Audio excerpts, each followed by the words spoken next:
Let's shut off the camera for now. Maybe it should. Yes, it doesn't matter.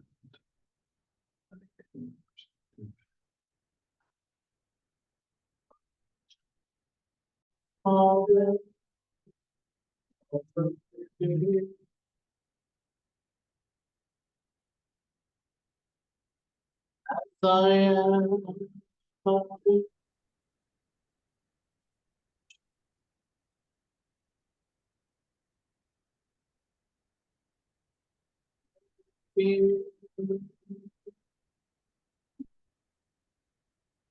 it's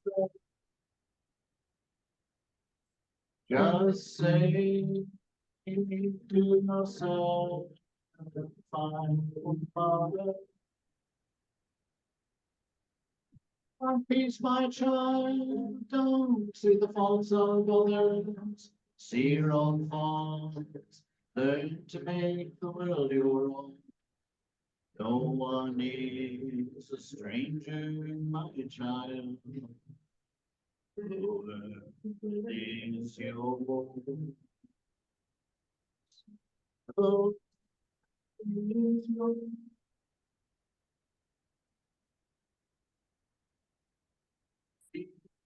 My child, though it's not that you won't face danger.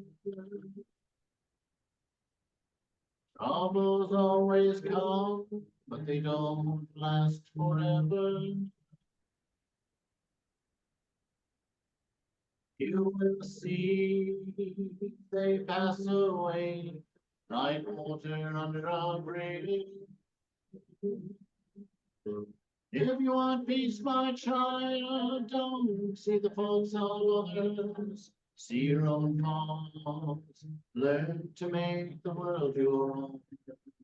No one is a stranger, my child. The world is your own. Oh, it's long.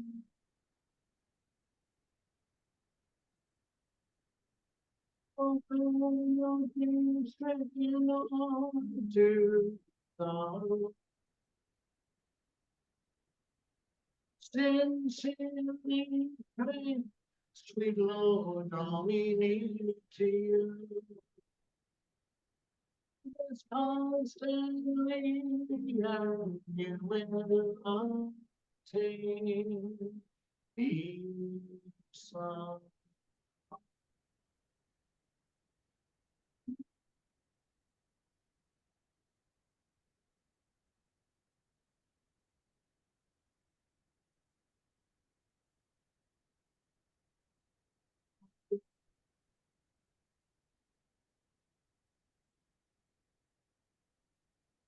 life. The Lord to everything.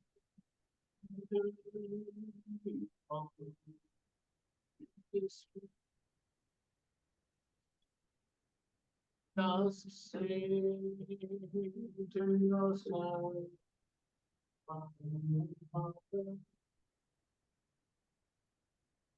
one peace, my child, don't see the faults of others.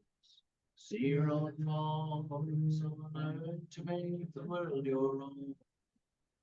One is a stranger, my child. The world is your own.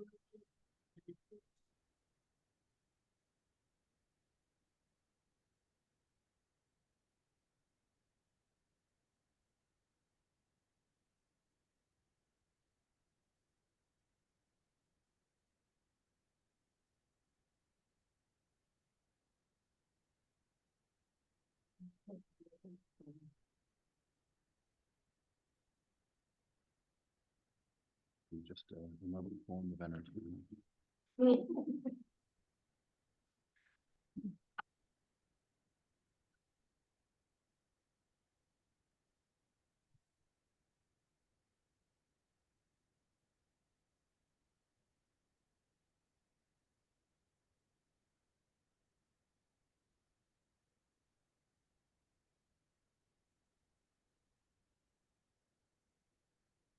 Namaste. Namaste, Swamiji. Good morning. Namaste, Swami. Good morning, Haima. Good Good morning, morning. everyone. Hello, namaste. I can't see you today, so I'm just saluting you. This thing reminds me, when I was a sound person in San Francisco, we would have this big Memorial Day celebration, and it was in a giant tent. There'd be 1,000 people there. And these are great if you wear Western style clothing, you can clip it on, it stays stable. But the Swamis always wear their chutters or their light cotton things, and that thing would just twist up in their chutter while they're speaking. Halfway through the thing, we'd have to go pull it out because it would be going. So, all right, shall we start with our chant to keep our traditions alive? Om Sahana Bhavatu Sahano Bhunaktu Saha Viryam Karava Vahai Tejasvi Navadi Tamastu Ma Vidvishavahai. Om Shanti Shanti Shanti. May the divine being look up us lovingly as a mother and father. May the divine being, Nourish us as a mother and father. may we have the strength and skill. To study together the art of spirituality. May no misunderstandings arise amongst us. Om Shanti Shanti Shanti. Peace be unto us all.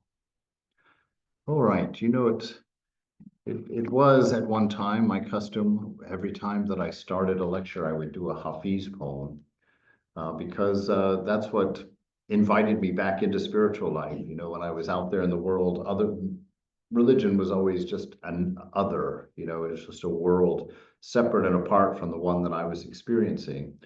And I was in a bookstore, Aardvark bookstore, which unfortunately is no longer there in San Francisco, one of those classic old style bookshops where the books were stacked to the ceiling, and there was an old man at the desk who knew where every book he ever owned was, but there was no indication anywhere of order.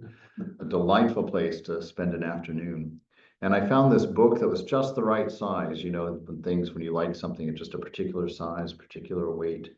And I pulled it out, and it said, "The subject tonight is love."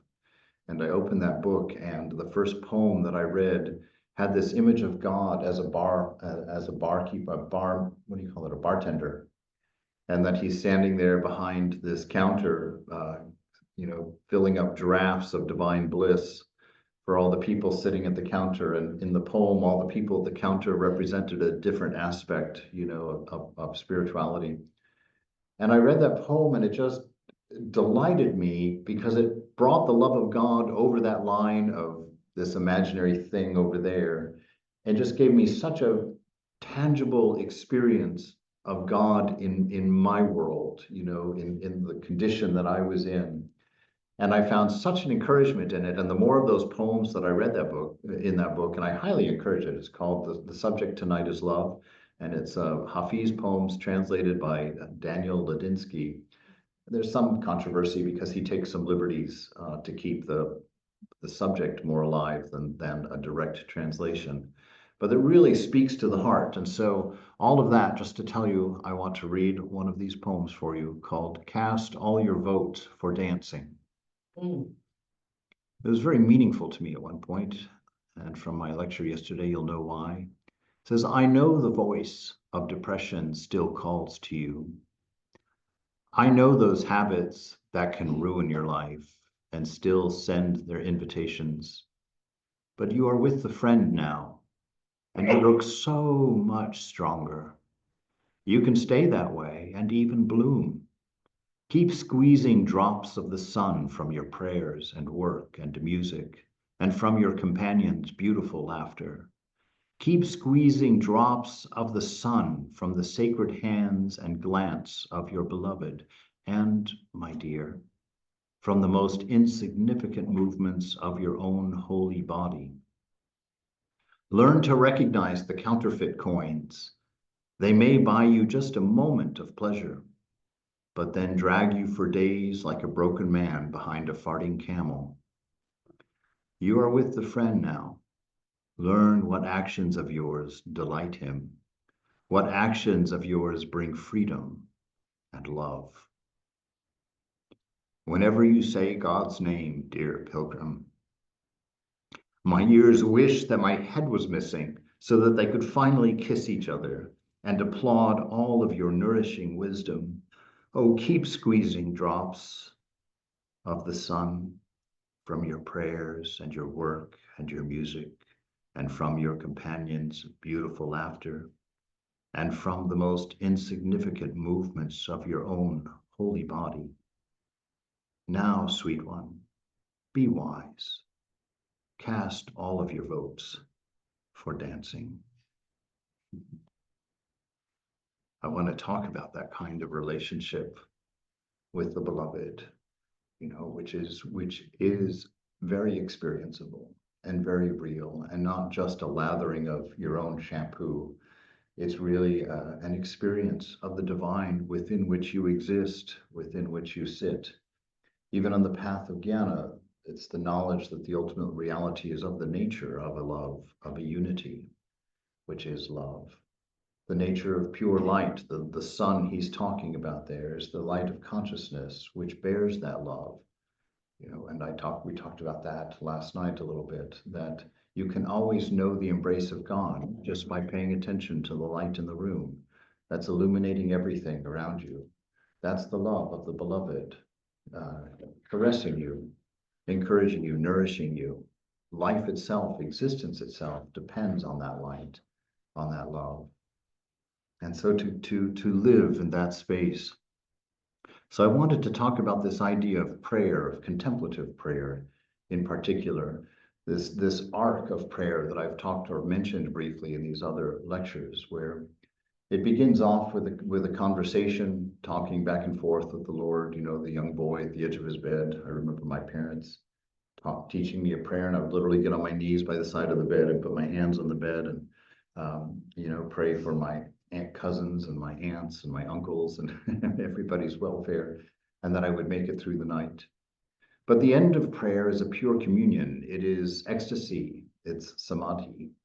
That is pure prayer, when you know yourself to be one with your beloved, and where that communication comes by surrender, by being courageous enough in your knowledge and understanding of grace, the grace of your own mind and the grace of the beloved, to feel no shame, to feel no fear, to feel no trepidation, as you just open up your very heart and life to the beloved, knowing that you need to share nothing. She can see it all, experience it all with you. And as you react and feel it and express it, there's no need for words. The presence is immediate. The presence is entire. The presence is whole. And to rest in that space is to know the oneness of the universe. It's to know your nature. It's to know freedom at last. In the Great Master, it said that even when running after the various things of the world to become happy, man really feels that what he has attained is a shadow without reality. Even when performing spiritual practices, japa and austerities, he feels in his heart of hearts that it can never be an adequate price for the attainment of the infinite. And even when employing unsparingly all means and methods with the hope and the faith of moving mountains by the sheer force of perseverance, he realizes that he has no power to move a straw. It is only then that he begins to cry aloud in the plaintive voice, "O thou protector, whoever and wherever you are, save me." It is then that the Lord accepts his power of attorney. So it's coming to this stage of awareness, this stage of surrender. There is an infinite grace, and I know I've used this clause before, but to accept that infinite grace requires an infinite humility. Right? You can't take grace until you really believe that you have nothing to pay with, no sacrifice to give, no effort possible. When you understand that you're living in a dream world and that anything you produce has an end, Everything that you can imagine expires. Everything is unworthy as a gift to the infinite, because everything you can ever come up with is finite.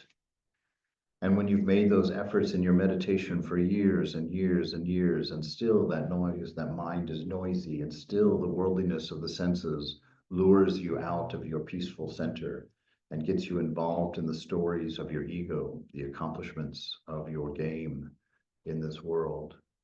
It's not until you see this and in utter exhaustion, you sit down and surrender.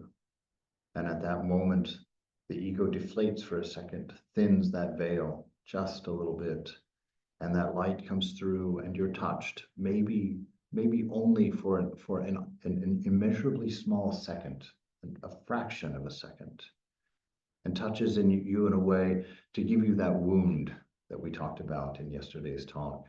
That wound, that experience of a direct love that doesn't come through the senses, doesn't come as a matter of lathering your shampoo. It comes naturally from the very inside of yourself, as if somebody is in there with you, behind your ears, behind your eyes, before your mind, and tells you, I love you, in a way that gives to you every thought of the divine that created those three words, that gives you the whole history of the world, of the beloved coming again and again and again, and suffering and sharing your experiences merely for the idea of assuring you and trying to get you to understand that the nature of being is love, and that this divine lover has never left you, but you have stopped looking, stopped seeing, stopped noticing.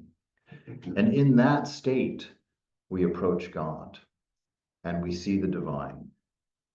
There's some ideas here from a book called the Philokalia, or a series of books, a collection of writings from some medieval desert fathers that were monks in the Eastern Orthodox Church, I think it is, and a collection of writings about prayer of the heart and about their experiences in this. And there were 6 points of it that I thought were beautiful, and I've intermixed them with things. The first point says, pray and think what you will. Your thoughts will be purified by prayer. Prayer will give you enlightenment of mind. It will remove and drive away all ill-judged thoughts. This is that beautiful notion that you do not need to be the one who fixes your life. You do not need to be the one that fixes your thoughts, because you're told how many times in the Gospel of Sri Ramakrishna that you're not the doer, right? So it's not you that is going to turn yourself into a saint. Mother says, that's my job. She says, it's not the baby's duty to change his diaper. It's the mother's duty to clean up the child. The child simply surrenders, simply makes itself available to the Divine Mother. The Master says, continuing, he says, a Muslim, while saying his prayers, shouted, "Oh Allah, oh Allah." Another person said to him, "You're calling on Allah, that's all right. But why are you shouting like that? Don't you know that he hears the sound of the anklets on the feet of an ant?" When the mind is united with God, one sees him very near, in one's own heart.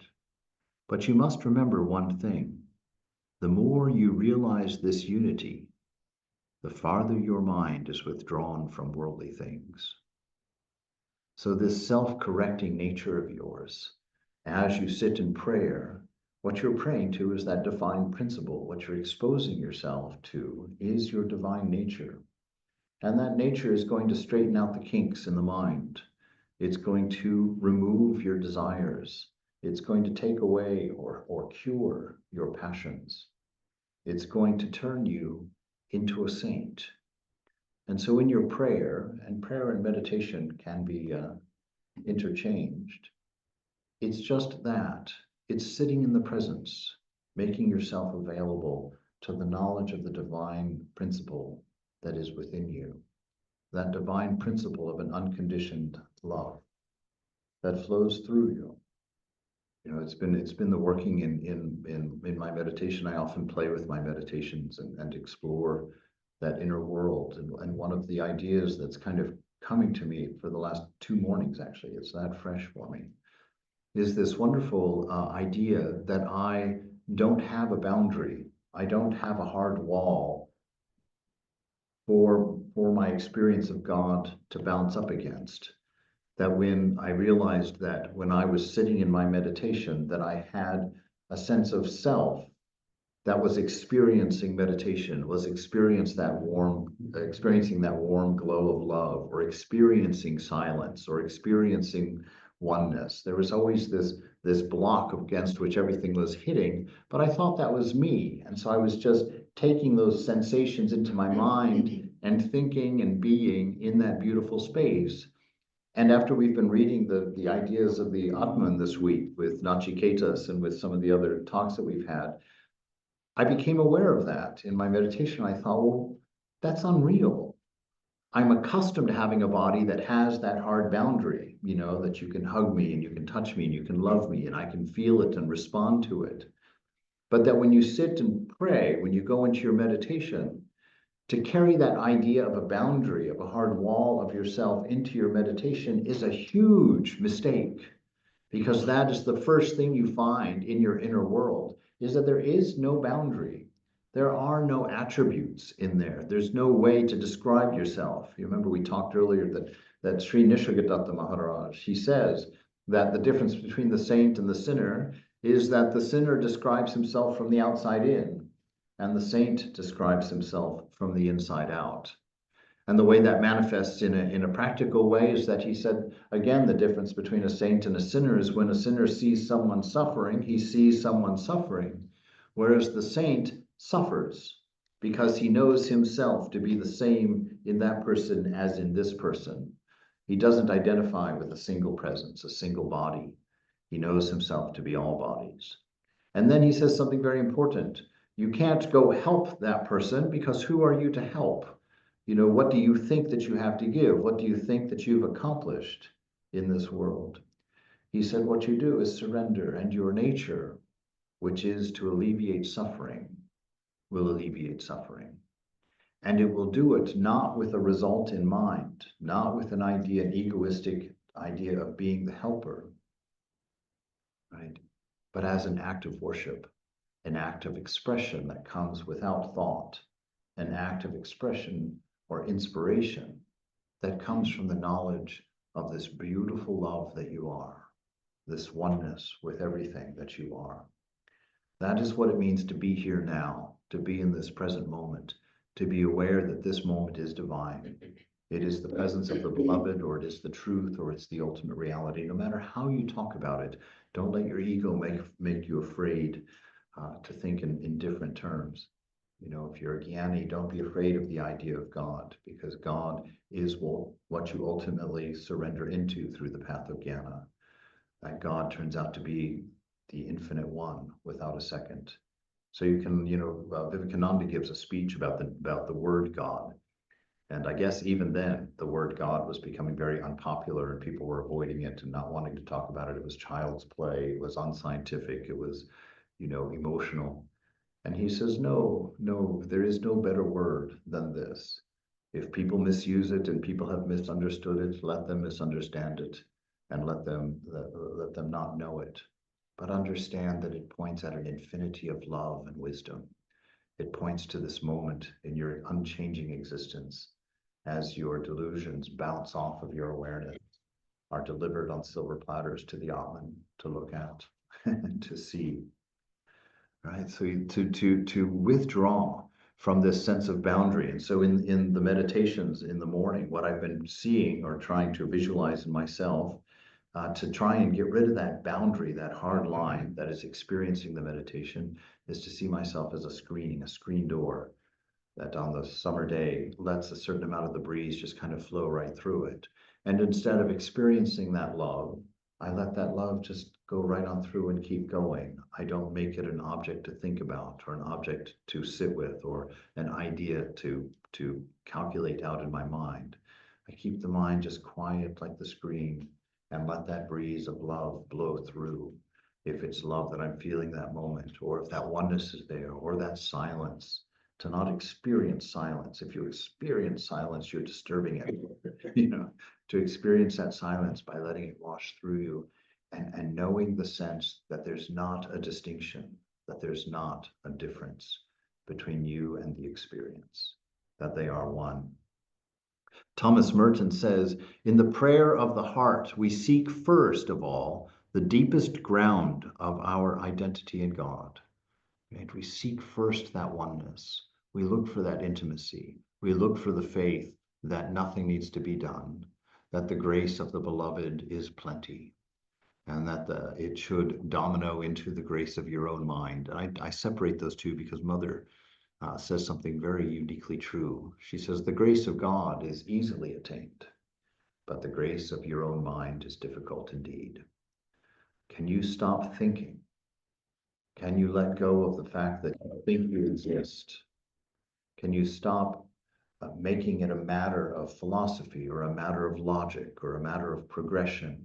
Can you stop believing there's something to be done? You know, another thing that Sri Nisargadatta says about the difference between the saint and the sinner is when they're playing chess with God, the sinner actually thinks he has a first move, right? The saint will just turn his king on its side as his first move, an absolute surrender, right? And we chuckle, we laugh, and yet in our meditations, what do? You try to make your first move. Oh, let me start this. So let me try this. So let me say this. And that voice never shuts up. All the way through the meditation, it's like, oh, you've been wandering, quiet, sit here, no, find your center. And it gives you all these instructions as if it's valid, as if it's something. But it's nothing. It's nothing but the turning of the wheel of samsara, the mind. It's nothing but the story of ego that convinces you that something has to be done. What it needs to do is stop, right? And so when Merton says here, to first of all, seek that deepest ground of our identity in God. That's all. Just surrender to silence. Surrender to whatever happens, knowing that no matter how noisy the mind is, the silent you is watching it. That no matter how turbulent it is, no matter how uncomfortable the body is, the silent you is watching it. I think I shared that was one of my seeings or knowings in the shrine in Washington, D.C., where I was posted for 8 years. And I was sitting in there in the afternoon. And first of all, I remember just seeing my ego because I was sitting in the shrine in the afternoon, not at one of the times for meditation. And I realized, you know, as somebody came walking in, I heard the doors open and someone came into the auditorium. And this is the nature of our ego. My ego rejoiced. Somebody caught me in the shrine. Oh, I'm going to look great. I've been sitting in the shrine. So I had to recover from that.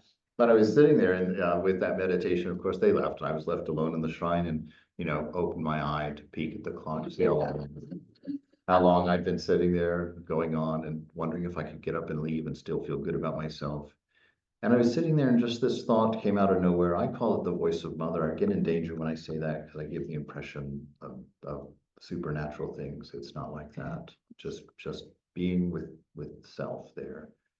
I heard this voice say to me, why are you restless? You have been sitting in a profound and deep meditation for thousands of years, watching one body after another, one thought after another, one existence after another, one experience after another. How is it that you think after these thousands of years of this deep meditation of life, that in this moment you're restless, that in this moment you've had enough, that in this moment you want to get up and leave the auditorium? And I sat there and thought, what a beautiful ideal.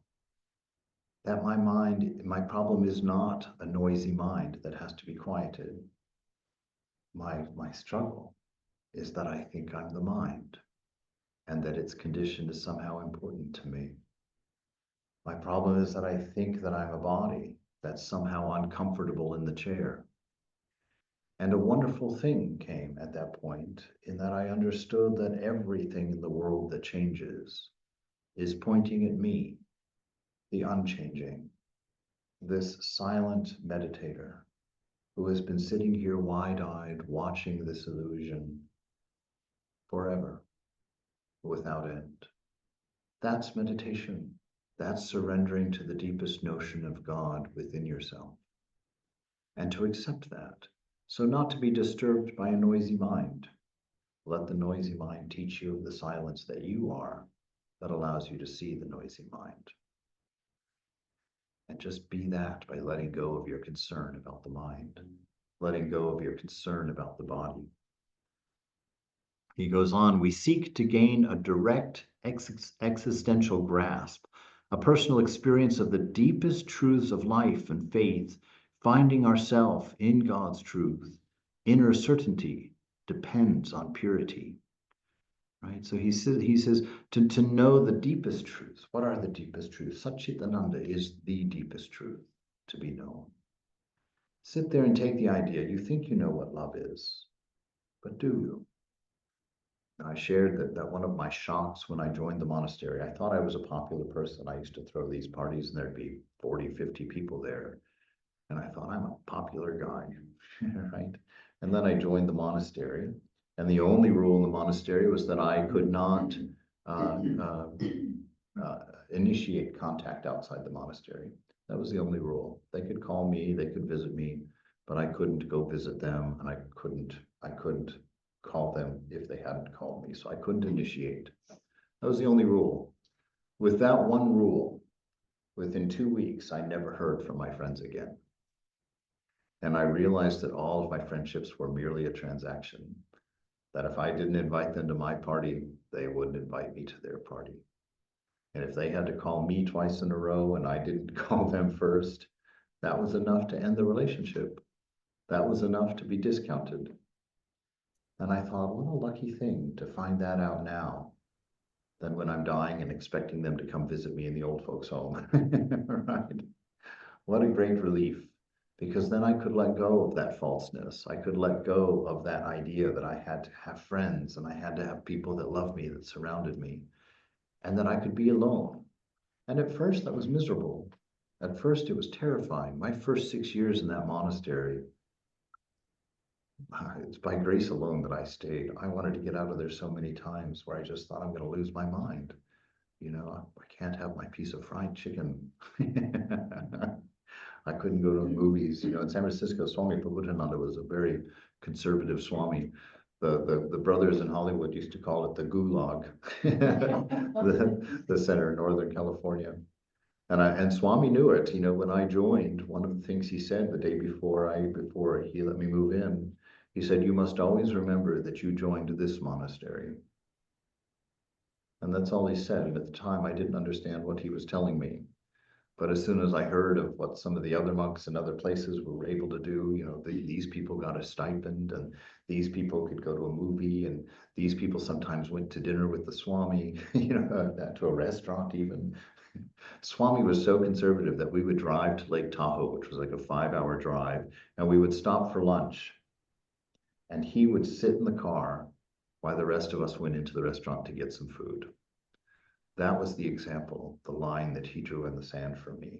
And that was the reason that I was able to make it through, you know, because I could never look at him and find a fault, that I could give myself an excuse to walk out, that I could never look at him and say, look, he compromised, you know, find even a hair of hypocrisy. Fortunately for me, there was such a man that Mother could let me live with for 15 years. Where I would search his character for a flaw to give me an excuse to say this stuff doesn't work, this isn't true. Nobody can live like this. But to see him living like that every day and stealing my excuse and robbing me of the freedom that I had to leave that monastery.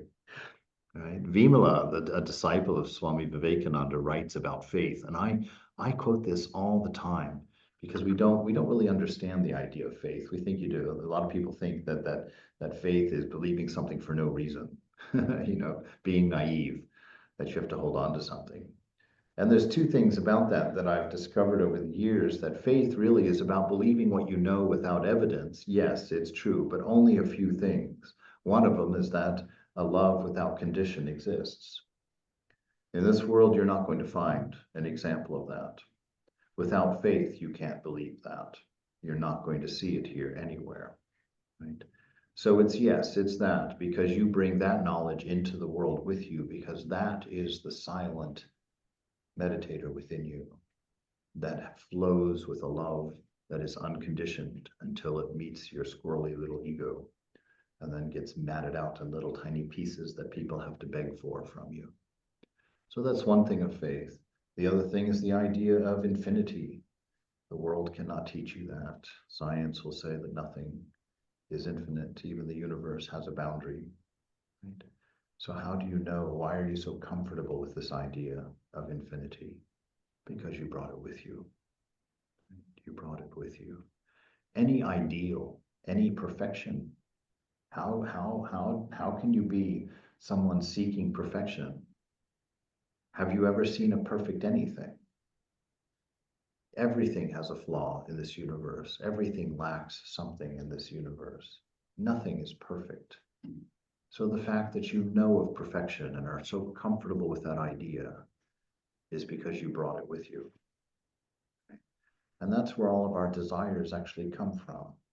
These things that we intuitively know, we try and paint in the world of finite. We try and paint an infinite love by finding the perfect relationship, looking for Cinderella or Prince Charming, right? By trying to paint power, in the form of Rambo,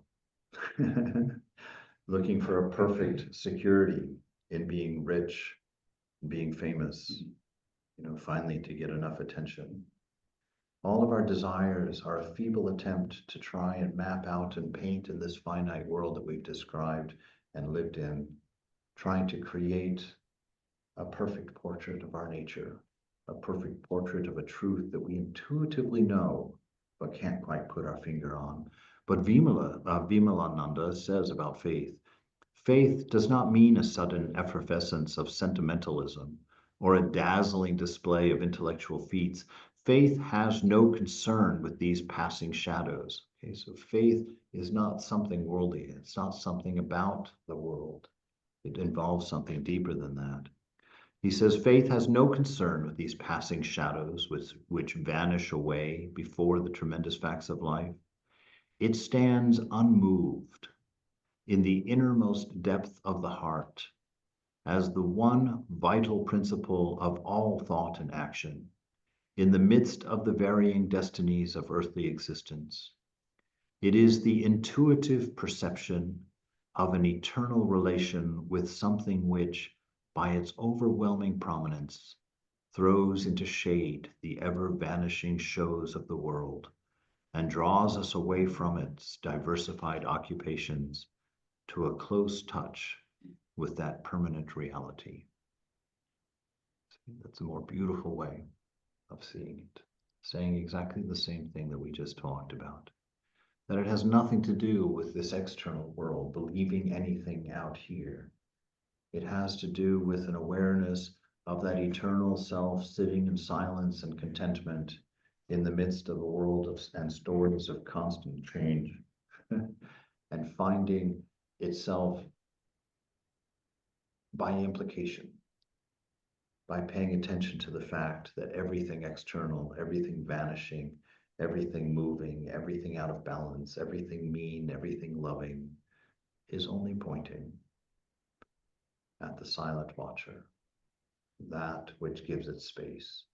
That's why Eckhart Tolle says, become more aware of the silence between words than of the words.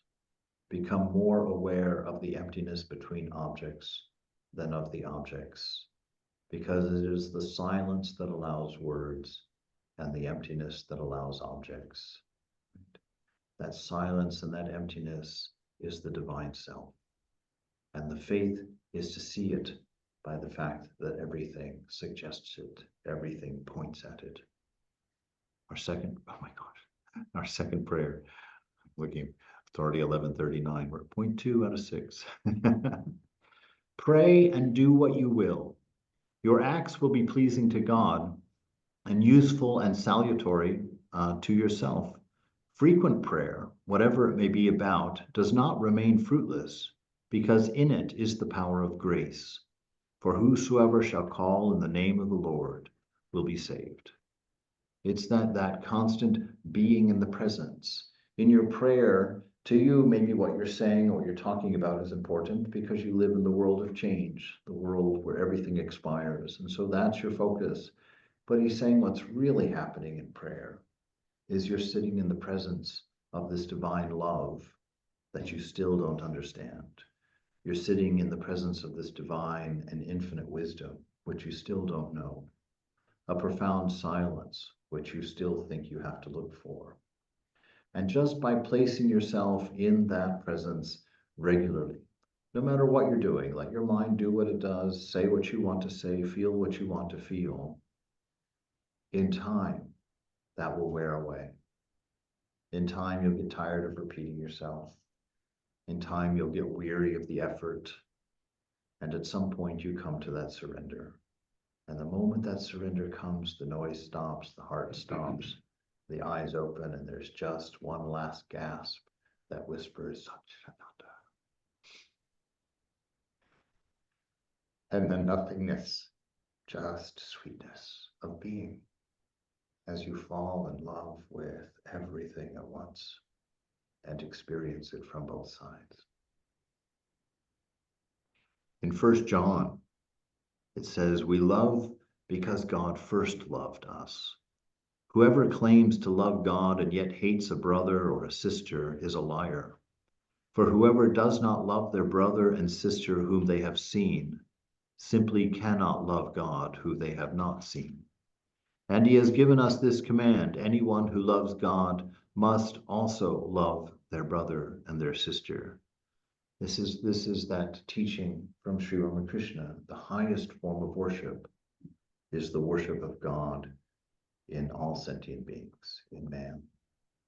To see God in everything that we look at. One of my favorite little Hafiz poems, he's out walking and some street dog comes up to him. Now, if you've been to Calcutta, you'll have a proper definition of what a street dog is. If you're here, you have no idea of what a street dog is. In Calcutta, a street dog is something you would not go near. You would not want to touch. You know, it's got mange and it's got wounds because it's in regular dog fights. It drinks water that doesn't even look like water. You know, a really gross thing. And in Hafiz's poem, this street dog runs up to him, and Hafiz bends down and scratches it under the chin and whispers in its ear, "My beloved, I'm so glad you came to visit me today." That's worship. That is what it is to know the love of God. Because in the world of the perfect and the imperfect, you're a street dog. And the divine beloved in his prayers with you is sitting intimately close to you, scratching you under the chin and saying, "My beloved." Not in words, but in a knowing that gives you his heart at the same time that the words come to you, in an understanding with his infinite knowledge and infinite experience of oneness that comes with those words, not as an interpretation, not as an idea, not as a sentence, but in the uncovering of a knowing, something that has been present in you forever and forgotten. To find that one most precious thing that you had dared not even to think you still had, and to roll that pillow over and find it in its entirety, perfect and whole. The Master says, yes, one attains God through japa. By repeating the name of God secretly and in solitude, one receives divine grace. Then comes his vision. Suppose there is a big piece of timber lying under the water and fastened to the land with a chain. By proceeding along that chain, link by link, you will at last touch that timber. What is that link, that chain? It's following the mantra. The mantra and the God are one and the same. The mantra and presence, the mantra and divine principle, the ultimate reality, are one and the same. And when that mantra is uttered, God is present. The name and the form cannot be separated. And so you sit there, and once that mantra becomes habit, when it just starts in your mind and you don't have to sit there and practice it, step back from it. Walk around it in your mind. Try and find, where is it coming from? Where is the mantra initiating from? Follow it, and it takes you to an altar that you long ago forgot in the heart, where all of your feelings of love emanate from. It's where you go to visit people who have left this world, not in a spooky ghost-like way, but in the understanding that your mother, your father, your husband, your wife, your child never were the body that you're looking at. Those things grow old and die and will leave you. And if you believe them to be that, you will suffer. But those people were love to you. That was what was beautiful in them. If it was their body, then everybody would have been in love with them. It wasn't their body. It was the divine spark that you saw reflected from your own self. And so if your husband has passed, or your wife has passed, or your mother has passed, or your children pass, God forbid, know that the love that you feel when you think of them is what they were, not what created a fading memory, not a body. So that then their memory can be light, can be joy, can be happiness, because it places you in their presence again. This is what it is to know the self. This is the peace of knowing God.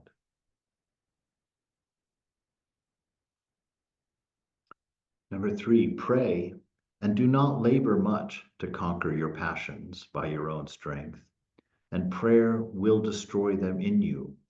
For greater is he that is in you than he that is in the world, says the Holy Scripture.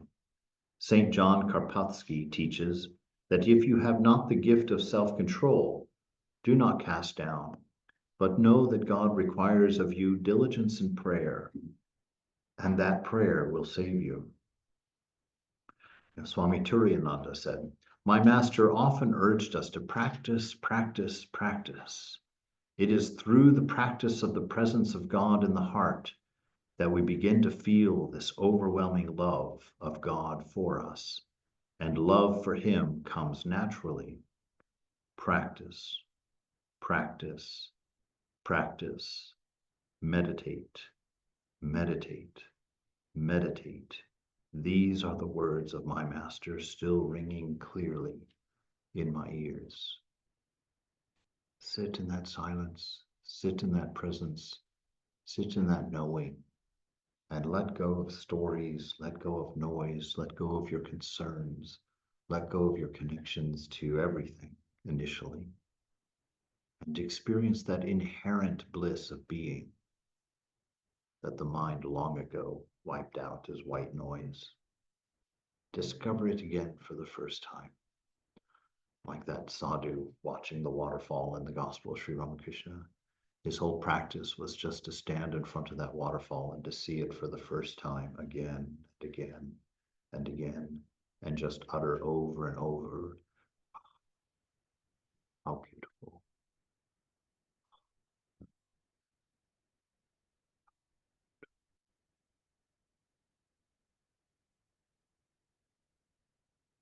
In the Way of the Pilgrim, it says, the sages say that when you fall into sin, do not give way to depression, but give yourself to prayer, and by it recover your balance. Pray and feel and fear nothing. Fear no misfortunes, fear no disasters. Prayer will protect you and ward them off. Remember St. Peter, who had little faith and was sinking, St. Paul, who prayed in prison, the monk who was delivered by prayer from the onset of temptation. Perfect love casts out fear, says John in the New Testament. There is no fear in love, but perfect love drives out fear, because fear has to do with punishment. The one who fears is not made perfect in love. So if you sit in that doubting, you sit in that fear in the presence, that's not love. That's not knowing the nature of God, right? So surrender the fear. No matter what your behaviors are, God does not look at you and value you because of your behaviors, because of your accomplishments, because of your attainments. The love of God is an absolute that has always been there, will always be there, and can always be touched from any condition. Every time God has come, there's always been a character like a Girish or like the prostitutes around Jesus. Always someone that Jesus loved, or that God loves, the divine incarnation loves. By default, everybody else in the room whispers, remember the devotees used to whisper about Girish. And I dare say that I would whisper about Girish, right? If Thakur was sitting here giving a lecture and I came stumbling in drunk from that door, my breath stinking, my shirt all disheveled, and I come over and I start abusing the speaker, which of us would be like, oh, welcome, brother, come have a seat here. Can I get you some coffee or tea? Right? We do just what those devotees did. Why? How can you let him in here? He's an alcoholic. He's a drunk. He's queer. He's ugly. He's stinky. He's homeless. How can you let that person in here? And what did Thakur say? Be quiet. You know nothing. You cannot see what I see. Right? And so it is with each one of us. We just have things that everybody else shares, and so we're not offended by them because they're normal. They're part of the mainstream. So we're all right with a little lying, with a little hypocrisy, with not dedicating ourselves to our prayers and our practices. Those are normal. So we don't see those and hold those against each other. But boy, if somebody has a fault that we don't have, ha ha ha ha. Oh my God, I'm so much better than them. I'm so thankful. I don't struggle with that. How can that person do that? How can they be like that? Right? These are the problems of not spending time in prayer. These are the problems of not knowing God, of not being aware of your own self, right? That you've slowly begun to accept this lukewarm nature. Oh, an hour in the morning's good enough. It's all right that I spend the rest of the 16 hours of the day in the world. It's all right that I meditate on my desires and on my enjoyments 15 times more than I do God. That's all right. No big deal. Oh, I can miss that lecture. Oh, I don't have to go there for that.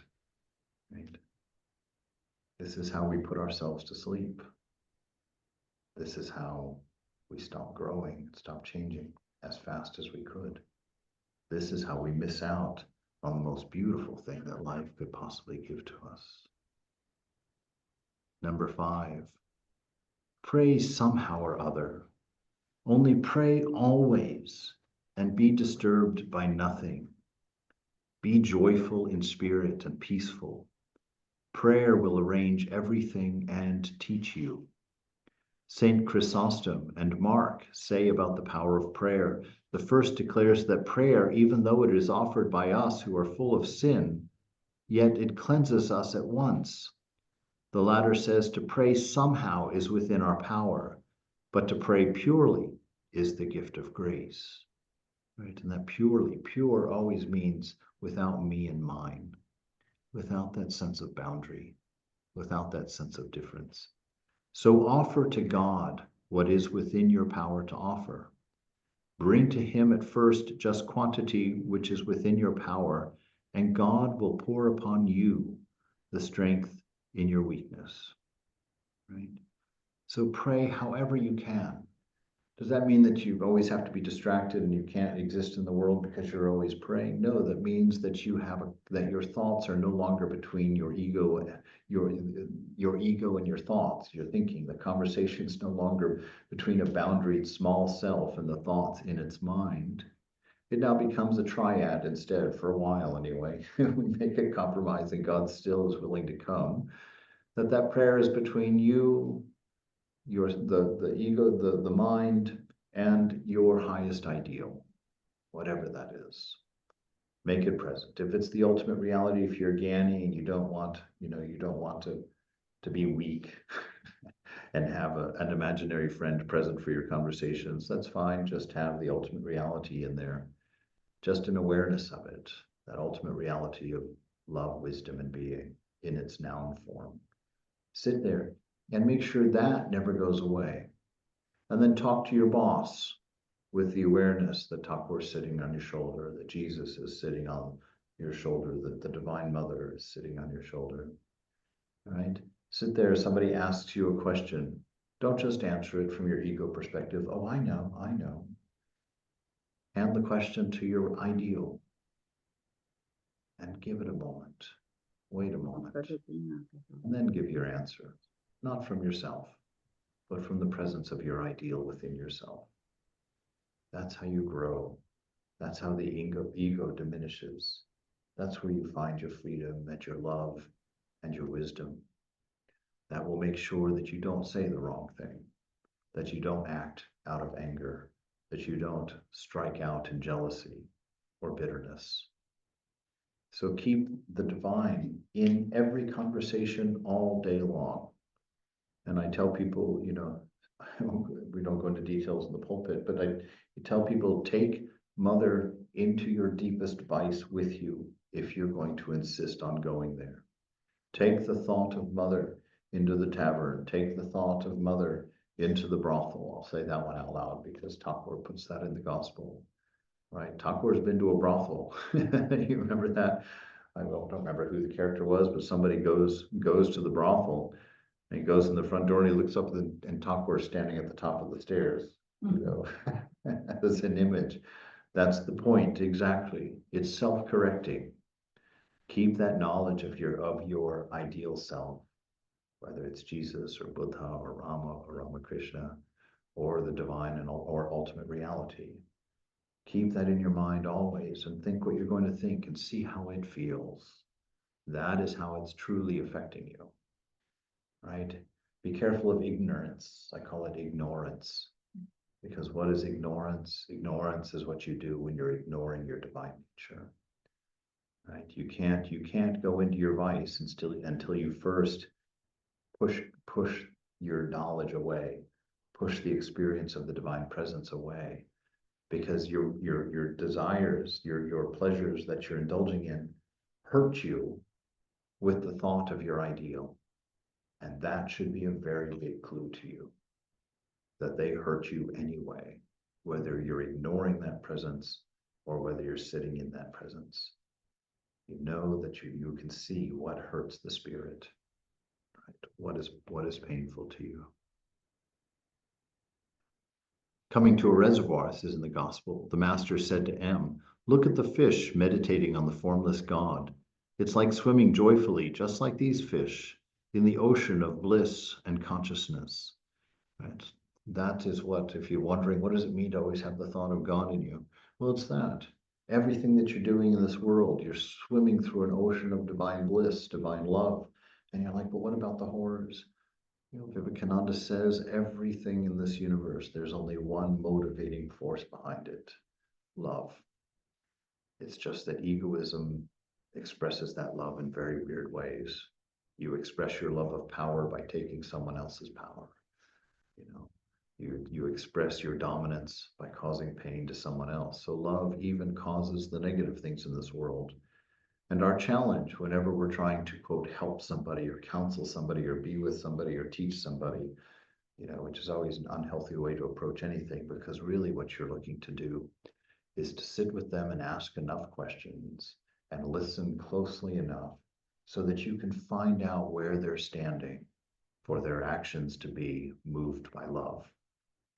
And when you've shown them that respect, and when you've surrendered your judgment to that degree, and when you've been quiet and listening to that level, love happens, growth happens, transformation happens. And to help your ego understand that that never happens in a one-way direction.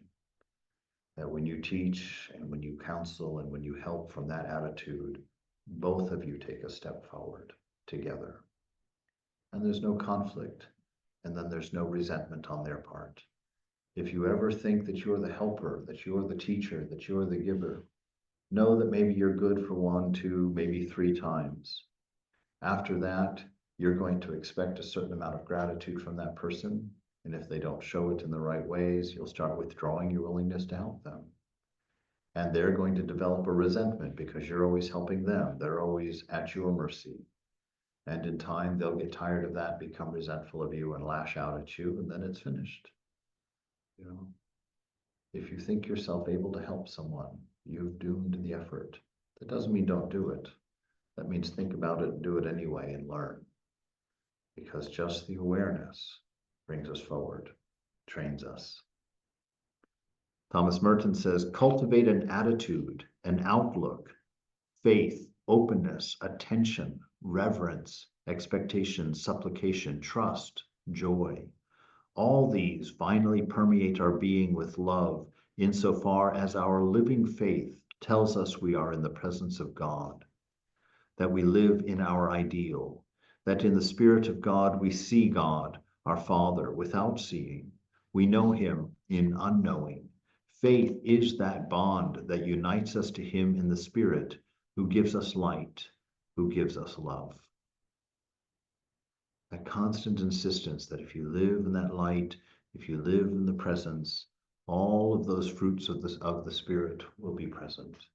Your ability to be patient, your ability to love, your ability to care, your ability to be compassionate. Otherwise, you'll get tired. Otherwise, you'll get worn out. And that is the one way that you can know that you have forgotten God. If what you're doing exhausts you, you have done it with ego. You've done it with yourself and not in the presence. You look at those direct disciples of any of the incarnations of the Beloved, they worked crazy amounts, and yet there was always light in their eyes. There was always energy for more, always giving, giving, giving. I got to live with Swami Vedanta, who I think he would just die if he heard me say this. So if you ever hear this, Vedanta, it's for you. He showed me that. You know, he's 90 something years old, and he's still out there with dump trucks and bulldozers and hand rakes and mowers, going strong. He worked tirelessly. He said yes to everything Swami Prabhupada asked him to do. And he would work until 2 in the morning. And he would always get up at 4:10 exactly. He used to drive me crazy. You know, he fell asleep a lot too, but but you know, to carry on that life and not become exhausted, to carry on that life and still not worry about yourself before others. Still, I shared, I think, a story about him, how his best trait and his worst trait were always the same thing to me. And that was the fact that when he was with you, he was 100% with you. He was never distracted, you know. And I loved that. I thought that was amazing because you just felt like you were the only person in the world and that you were utterly important to him. And you believed it. And he could help you in ways that nobody else could because of it. But if you were standing on the ladder waiting for a pruning shear that he said he would get for you, you didn't know if he's going to be back in 30 seconds or 30 days. I mean, just because if he met anybody on the way, boom, he was right there with them until they were finished. And then he'd go get your pruning shears for you. Did that happen to you? You were waiting for it? Not for 30 days, but yes, I've waited at the top of that ladder for quite some time, one time for pruning shears, you know, that this is the way that goes. So that's the measure. If your life is exhausting you, you're living it in egotism. You've forgotten the presence of the Beloved, because that love is your motivating force. That love is your energy. And if you stay aware of it and not sticking your knowledge, your center of awareness in the body, you keep it in the heart where that love exists, you have plenty of energy for your day, plenty of energy to keep a light in your eyes and a smile on your face. You know, if you don't believe it, here's a way you can try it. Go climb some stairs.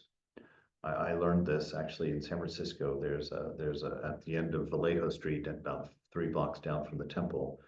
You know how the hills are in San Francisco. There's 5 city blocks that are a flight of stairs there, and all the houses, of course, they're the big beautiful houses, open up onto not a street but the stairs, and there's gardens all along them. And I used to go over there and exercise, and I would try and do it up and down 5 times. Killed me. 5 times. One day I was working on the 3rd time up the stairs, and I was like, I'm gonna quit. I'm going back. I'm done today. And I sat there thinking about it, and I thought, you're not the body. You're in the chariot. You're not the chariot. And I started trying to focus on that. Okay, I'm not this body. I'm riding it. I pictured my body as a horse, and I was riding it up and down these stairs. And I tell you, my exhaustion dropped to half. You know, I still experienced it, but just seeing myself as separate from it, seeing myself as the observer of and not being in, made a big, huge difference. And I understood. I was like, this is the secret. This is the secret. You know, don't forget the presence of God. Brother Lawrence, in the practice of the presence of God, he says in there, it took him 10 years to master that, to where he never did anything without the thought of God, that he managed to never forget the presence. And he said he found such a beautiful bliss inside, such a beautiful steadiness inside, that he said after 15 years, he was having to devise ways of disguising his bliss because there was so much joy in him that it was starting to cause negative responses from his brothers, you know, in the kitchen, that he'd sit there giggling while he was cutting the vegetables and was just too joyful always. And I said, shut up, sit down. So 10 years, it's possible. Thakur makes that promise here to you. Meditate as if you're swimming through bliss. Number 6, it is to be noted finally that if the time of your vigilance in prayer is prolonged, then naturally no time will be left not only for doing sinful actions, but for even thinking of them. Narada continues, the practitioner achieves dispassion in a smooth and natural way. Let me give an example from the ordinary life of worldly-minded people. A man loves a woman. After a while, he is attracted by another woman and begins to love her, and then he lets the first woman go. She is wiped out of his mind smoothly and gently, without the feeling of want of her at all, right? I'm not sure how lovely that example is, you know. But this idea that fall in love with the beloved, and then the love of what you're doing will begin to become less and less and less important. You know, you'll understand that it was an arbitrary like or dislike that we have for what we're doing. If you don't believe that, think about what did you not like was there anything you wouldn't eat when you were a kid? You know, for me, it was peas. Hated them. I sat at the table for an hour and a half one time because I refused to eat my peas. And my mother told me, you're not getting up until you eat your peas. I was very wise, though. I took those peas and I put them in the laundry detergent box. That was sitting on the floor, near the floor in the kitchen. So I mastered that. But anyway, don't do it that way. But fall in love with the beloved. Do everything in the presence of that love, and you will find inspiration, and you'll come to realize that that which you once hated will become your favorite thing, or could become your favorite thing. I love peace. That's why I brought that example up. That really changed. Silly little things, but you can see the truth of it. Your desires, your wants and dislikes, your aversions and your attractions are arbitrary. They're based on a moving target, your ego. Right? So don't pay so much attention to them. Pay attention to the love that's present within you, the silence between the words, the space between the objects, whose nature is an unconditioned, continual, and steady love. In the Cloud of Unknowing, which is a book, actually it's a book on mantra meditation written by a Christian for Christians in the Middle Ages. Quite an amazing thing. Somebody, I think, must have read Bhakti Yoga somewhere along the way. But in the Cloud of Unknowing, it says, therefore I would abandon all things of which I can think, and choose to subject to my love that thing of which I cannot think. Why? For he may well be loved, but not thought. Only by love may he be gotten and held, but never by thought. Therefore, although it is good to think of his kindness and his worthiness in particular, and though it is positive and a part of contemplation, nevertheless, in this work it should be torn down and forgotten, and you must step above it boldly, but gently, with a devout and pleasing stirring of love, and try to pierce that darkness of thinking above you. Strike at that thick cloud of unknowing with a sharp dart of longing love, and do not move from there for anything that changes. Right? So it's not the thought of God, it's the presence. Just keep awareness on the awareness. Just sit there. The rest happens. Any thought that comes, that's the cloud of unknowing. Any thought. You cannot know who you are when you're still depending on the mind to tell you. The mind cannot tell you. It's only something you will find in the silence of being. And even then, you will not be able to speak it. You will not be able to describe it, but you will definitely know it. I love that. With the sharp dart of longing love, do not move from there for anything that changes. Anything that changes is unreal, Ramakrishna says. In the way of the pilgrim, he says, and so we will pray as often as we can. We shall consecrate our whole life to prayer, even if it be subject to distractions to begin with. Frequent practice of it will teach us attentiveness. Quantity will certainly lead on to quality. If you want to learn to do anything whatever well, you must do it as often as possible. The master prays, Ramakrishna, and teaches us how. The devotees are seated in the room, and they looked at Sri Ramakrishna as he began to chant the sweet name of the Divine Mother. After chanting, he began to pray. What was the need of prayer to a soul in constant communion with God? Did he not rather want to teach erring mortals how to pray? And addressing the Divine Mother, he said, O Mother, I throw myself on your mercy. I take shelter at your feet. I do not want bodily comfort. I do not crave name and fame. I do not seek the occult powers. Be gracious and grant that I may have pure love for you, a love unsmitten by desire, untainted by any selfish end, a love craved by the devotee for the sake of love alone. And grant me the favor, Mother, that I may not be deluded by this world bewitching Maya, that I may never be attached to the world, to lust, to greed, conjured up by your inscrutable Maya. O Mother, there is no one but you whom I may call my own. Mother, I do not know how to worship. I'm without austerity. I have neither devotion nor knowledge. Be gracious, Mother, and out of your infinite mercy, grant me love for your lotus feet. Every word of this prayer was uttered from the very depths of his soul, stirred the minds of the devotees. The melody of his voice, the childlike simplicity of his face, touched their hearts very deeply. Thakur promises that prayer can take you to the feet of the beloved. He promises your mantra will bring you to integrity and to freedom. Practice it constantly with these principles and find the freedom. Find the meditator in you that has been sitting there in contentment, stillness, and bliss for 1,000 years, watching one personality after another come and go, one egoistic story and narrative come, experience, and go. Remember the meditator that already exists in you, that thing which has already renounced everything that changes because it's watched itself slide through it for eternity, outside of time, untouched by the changing.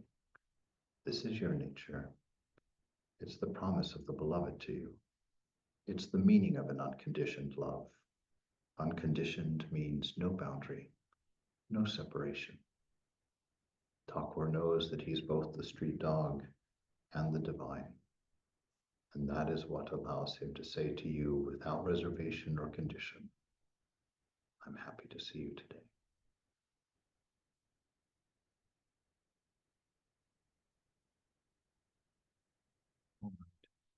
We've got a few minutes. Anybody has a question or an idea, a story? You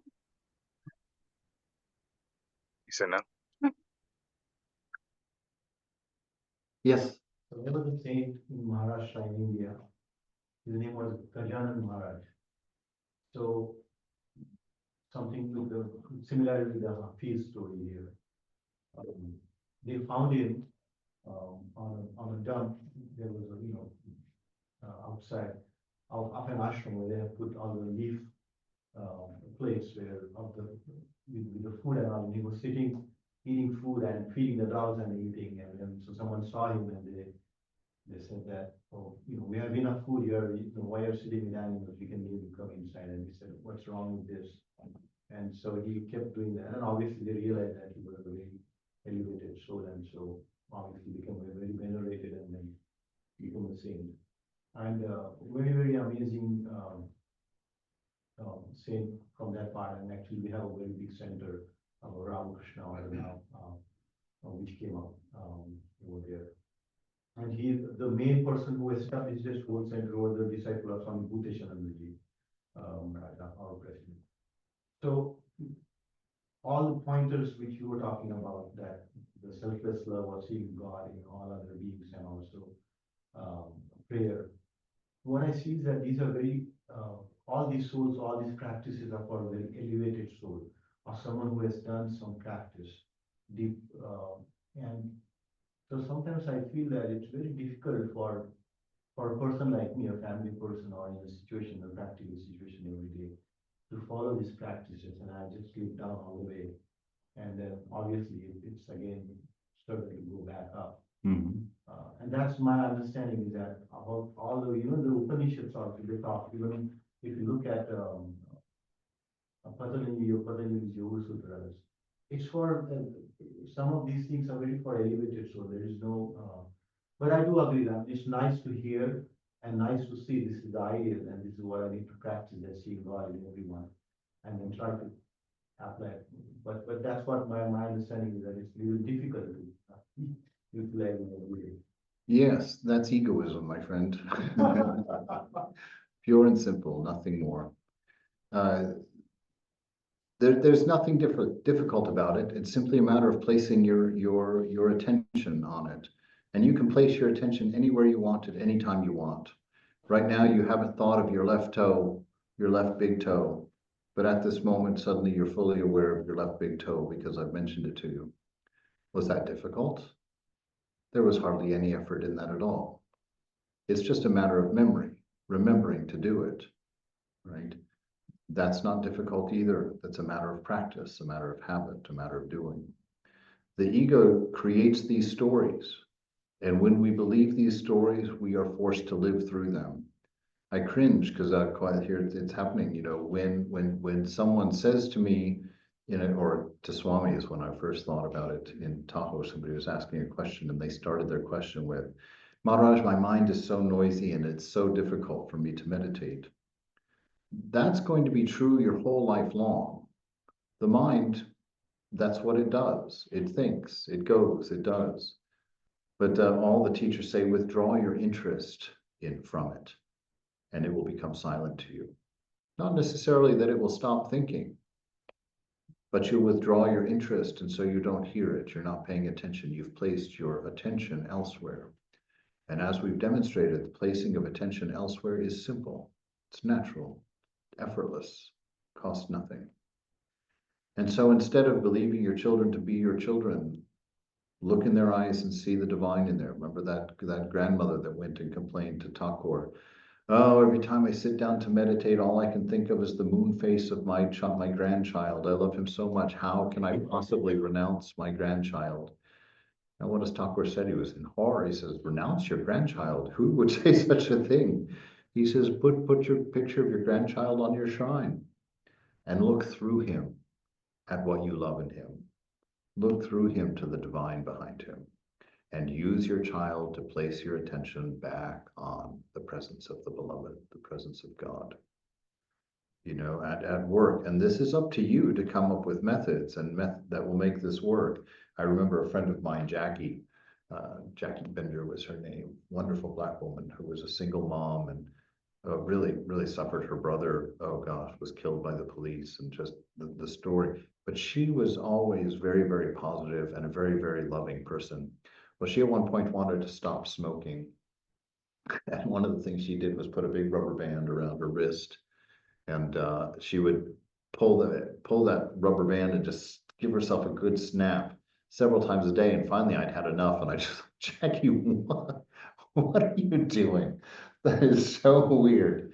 And she says, I'm trying to quit smoking. So every time I think of a cigarette, I'm trying to cause myself some pain to kind of form an aversion to it, to train myself not to think about it. I thought, well, that's pretty cool. And, you know, I tell the story that at work, to try and make that mind numbing job that I had something spiritual, I added another out basket to my desk. And before anything went into my out basket, it would go into this second out basket. And that out basket was my shrine. That was my offering. So I would finish some paper that I had to write or something that I had to do. And the first place it would go is not in the finished basket, but in my offering basket, my outgoing. To remember, this is an offering. Everything that I do in a day is an offering. And after it sat there for a little while, then I'd pick it up and move it on to the next, or if not, then I would do it when I added the next piece and moved it over. But it was a way of constantly remembering. Another thing that I decided to do, as I said, at work every day, every hour on the hour between 9 a.m. and 5 p.m., I will do a 2 or 3 sentence prayer, but my right knee has to touch the ground every hour on the hour. And so literally at work, every hour on the hour, if I could, I would just get on my knees and I would just say a 2 or 3 line prayer, nothing serious, just, Ma, I'm thinking of you. I want to know you. Please let me keep my heart with you through the day. And I get up and keep going. Even if I was in a business meeting, you know, I can remember slipping, you know, kind of secretly, subtly to the edge of my chair.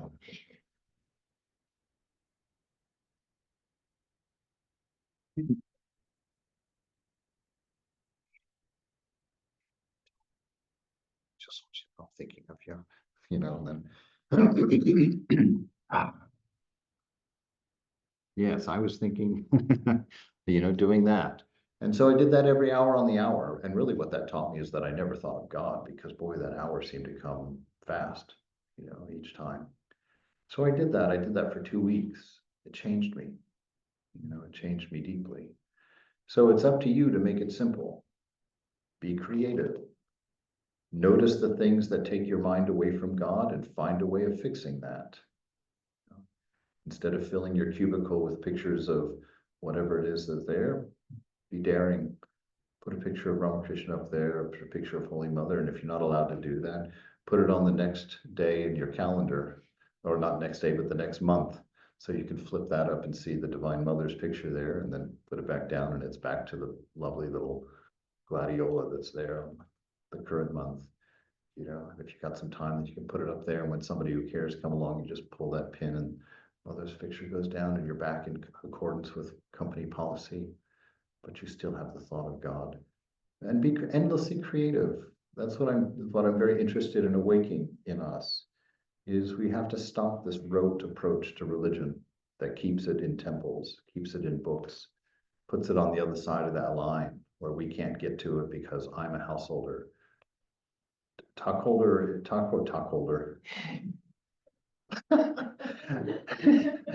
Sri Ramakrishna is not the ideal for you if you think that being a householder makes a difference. He tells you again and again and again in the gospel, you can realize God. This can be done by you. You know, this is a path also to God.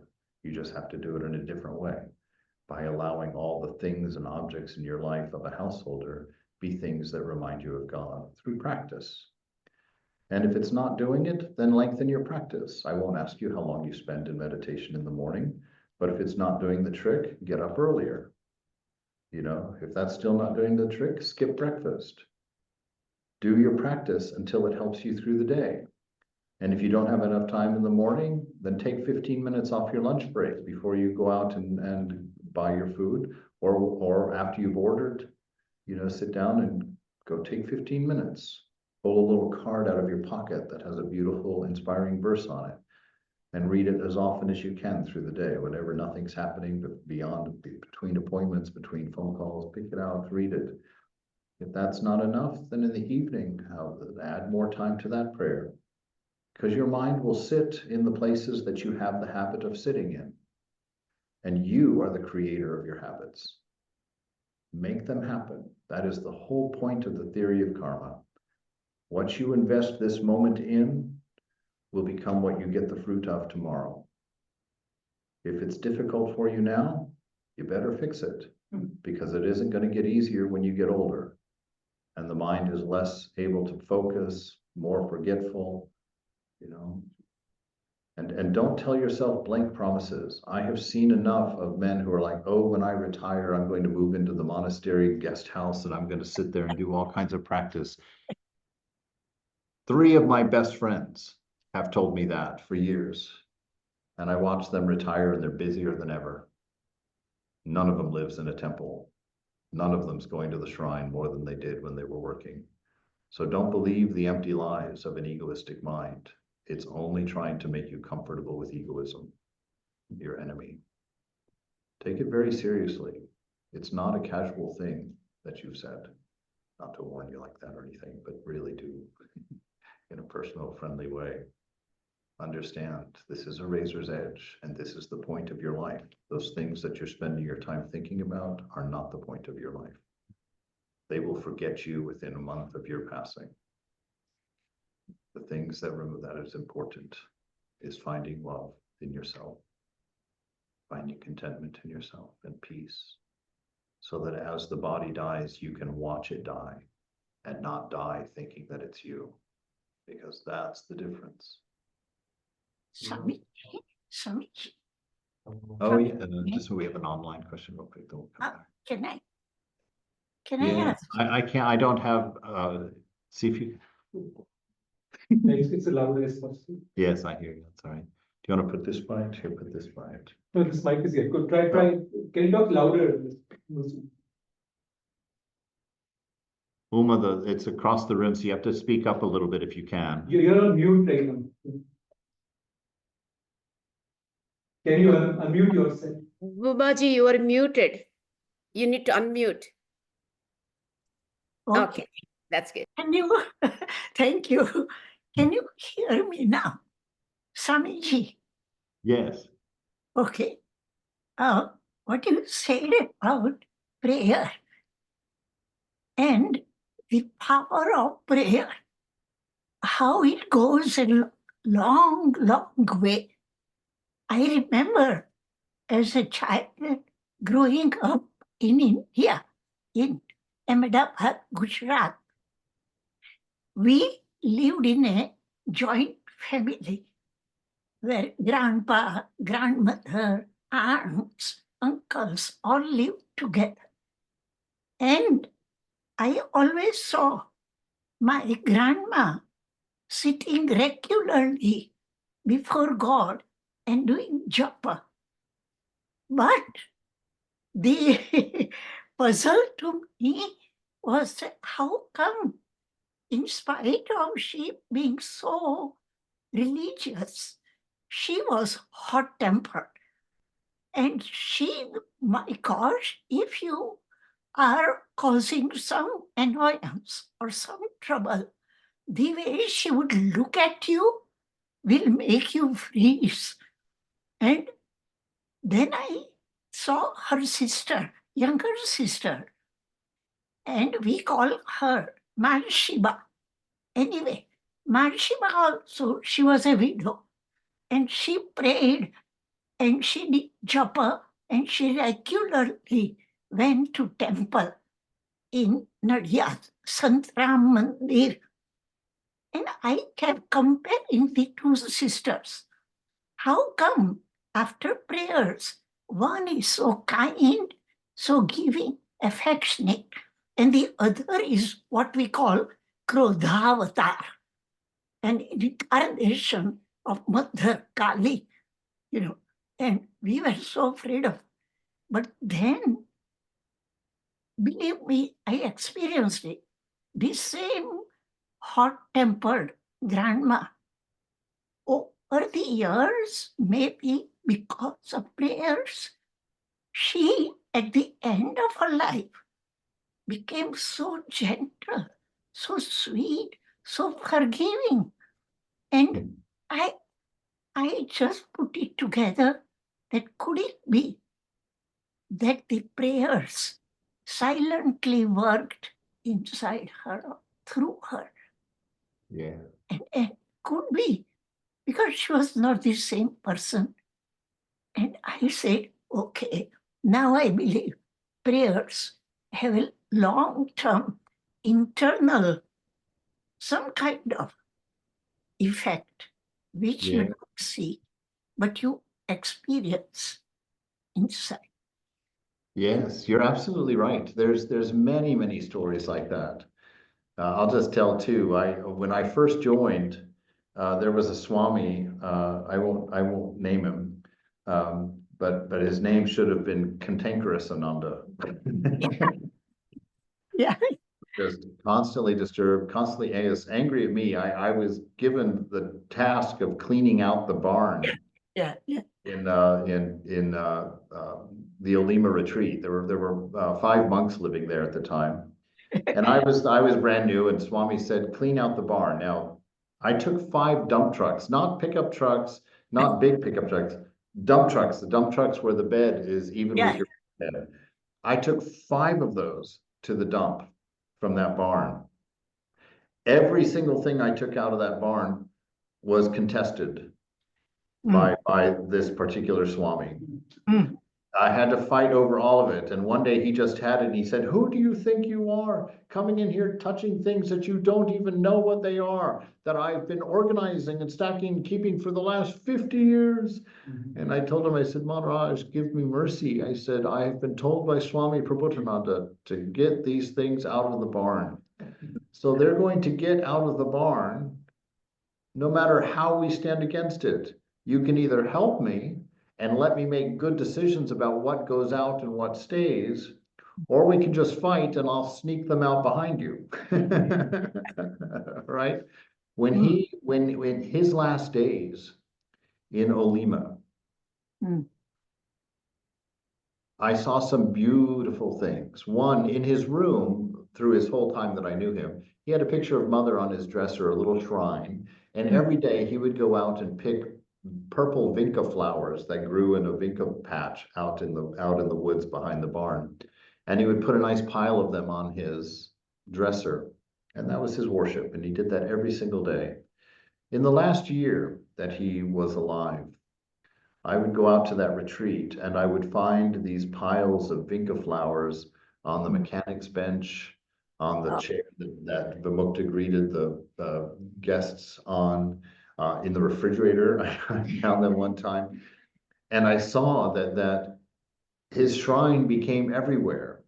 And I would see him sitting in his room during the day because he could no longer get around very easily.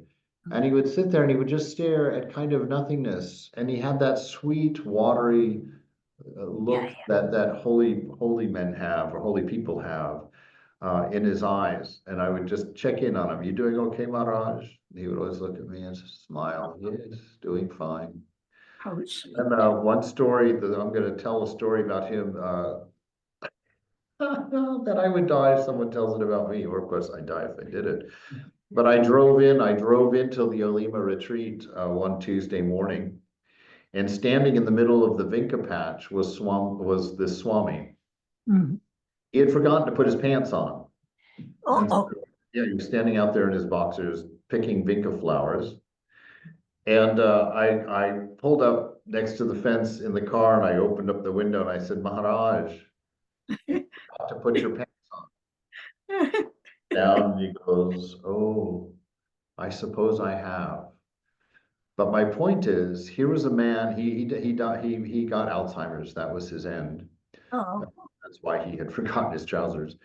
That he had come to the point in life where he could forget his trousers, but not forget the vinca to offer to his mother. You know, this is the power of habit. This is the power of practice. Like that. Yes. You will be changed. It will become your heart. You will learn to worship Mother everywhere. Wow. Yeah. This is the nature. There are many, many stories like that. I've seen somebody who had no hint, seemed like they had no hint of spirituality, Mhm. and in their last days Yeah, became the most loving, caring people. yes, yes. Yeah, but there is a period of time in there, because what happens if you're not practicing the yamas and niyamas, and not that everybody who's mean doesn't practice yamas and niyamas, I'm just saying, if you don't practice the yamas and niyamas with some commitment to it, Swami Prabhupada one time said that if you suddenly do a whole bunch of practice, that was actually my question. Is like the retreat center down the street would hold these intensives, were 10 days of meditation, no talking, and they were very popular. So I said, well, why don't we do that, Maharaj, at the Alima retreat, and maybe we'll get more people. And he said, I'll tell you, he says, it is better to do a little bit every day than to do spurts of greatness. He says, because if you do these spurts of greatness, it will create that spiritual energy inside. It will. And you will feel that wonderful bliss for that 10 days while you're practicing like that. But he says, when you get home from that retreat, if you haven't had a steady, regular practice, if you're a lusty person, you're going to be a super lusty person for a while. If you're an angry person, you're going to be a super angry person for a while, because that energy is not being contained, and it's just going to go out through all of the holes of your weaknesses. And for a while, until that energy is burned off again and you're back to your normal self, you're going to experience a heightened experience of what you are. Right? And so if you practice and do the self-control, then you can hold that energy and bring it up to the heart level and become a super loving person, a super forgiving person, a super kind person. But if you haven't shored up your self-discipline and your self-control, it's going to flood out in a torrent and cause quite some problem for a while until you get back down to the level of where you live. Yeah. Like that. So even your practice, I tell people, when I started spiritual life, I'm always embarrassed to tell this, because my teacher told me, she says, okay, pick 2 times in a day that you're going to sit and do your practice, but make sure that it's a time that you can commit to and will never miss. And I was like, oh boy, I was like Girish, but I didn't go all the way to the attorney, right of attorney, or whatever that's called. And I decided that really and truly, I could do 2 minutes. And so for the first 6 months of my spiritual life, I did 2 minutes in the morning and 2 minutes at night. Right. And she said, don't increase it quickly. And so I made a commitment that whenever I increased it, I would never add more than half of what I was doing to the top of it, and that I wouldn't ever do that more than once a month. Because I knew I was a type A personality. I knew that if I didn't put that control on it, that I would be trying to meditate 90 minutes twice a day by the end of the week. And what would happen? I wouldn't be able to do it. I would be discouraged and I would quit. And then I'd put that ignorance in, where I wouldn't think about quitting because I felt bad about it, but I certainly wasn't going to sit for 90 minutes twice a day. So sit for 2 minutes a day, twice a day, increase it little by little, and look what happened to me. I'm not saying that that's a desirable health thing, but I remember thinking of one day I was giving a lecture in Washington, D.C., and I third-partied myself for a moment, where I just kind of stepped out and looked at myself, and there I was standing there. I wore my garawa when I spoke. So I thought to myself, look at this. I never ever thought that I would be standing in front of a crowd in an orange dress talking about religion. What an odd thing. So be careful. 2 minutes twice a day. Mother is that camel with her nose in the tent. Give her a little bit, and before long she's moved in, taken the wheel. I joke about it, but it's the most beautiful thing in the world that can happen. Wonderful. Maharaj, Yes. in your talk, you said, because Vivekananda and Ramakrishna says, bhakti is nothing but constant thinking about God. Yes. But you said, I missed that thing, you said not just thought, something else you said, It's beyond that thought. It's not a thought. It's not a thought. And the mantra I wouldn't even count as a thought in its maturity. It's the presence. You know, mantra at the beginning is thought. You're working it, and they do that. It's like training wheels. You can't not think. So here, think of this, and you practice that. But after a while, the mantra becomes automatic, and then after a while, it simply becomes love itself. Just the mantra itself is the presence of God. The presence of God is the presence of divine love, and so it kind of merges in that. So he's saying, don't think that the truth lies in thought. You are not your thoughts. Right? You're before the thought. That's why he talks about the cloud of unknowing. He said thought is that cloud of unknowing, that when you're in the heart, your thoughts are up here, and they are the thing blocking God. Your ego is composed of thinking, and ego is Maya. Ego is the veil that prevents you from seeing God. And so he says it's that final stage where you're underneath thought. Thought could be happening, but you're not the thinker. Thought is going on, but you are not interested. You are absorbed in this before thought, under thought, right? And you are at the source of your mantra. You are at the shrine in the heart where nothing changes, where you're outside time. It turns out that time is just the rate of thinking. Get out of your thoughts and time stops. So when one reaches that stage where you go beyond thoughts into the presence, do the words of the mantra stop, or it still goes on, but you're rising above it? Not above it, but you're getting before it. You go before it. It doesn't matter. That's not where you are. The mantra ceases to be a repeating phrase, and it becomes the presence of the beloved, right? And that, describing that becomes a little cloudy, a little fuzzy. You know, I can't tell you about realization because I couldn't tell you about it anyway. You know, there's no way to talk about it. So we're getting into that realm, but it becomes an isness of your mantra. You and the mantra are not subject object.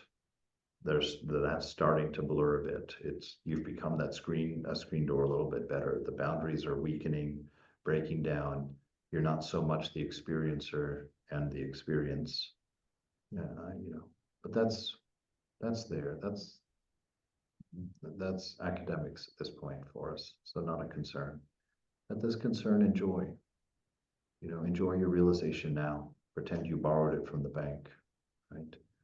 And when you sit and meditate, don't worry about becoming realized. Know that you are realized. And even if you don't think it, and even if you don't think you're experiencing it, pretend at the beginning. Pretend and enjoy. Enjoy that presence, enjoy that love. And anytime the mind comes in with any kind of accusatory thing, oh, look, you're so noisy. Oh, look, you're so restless. Oh, look, you can't do this. Let it go.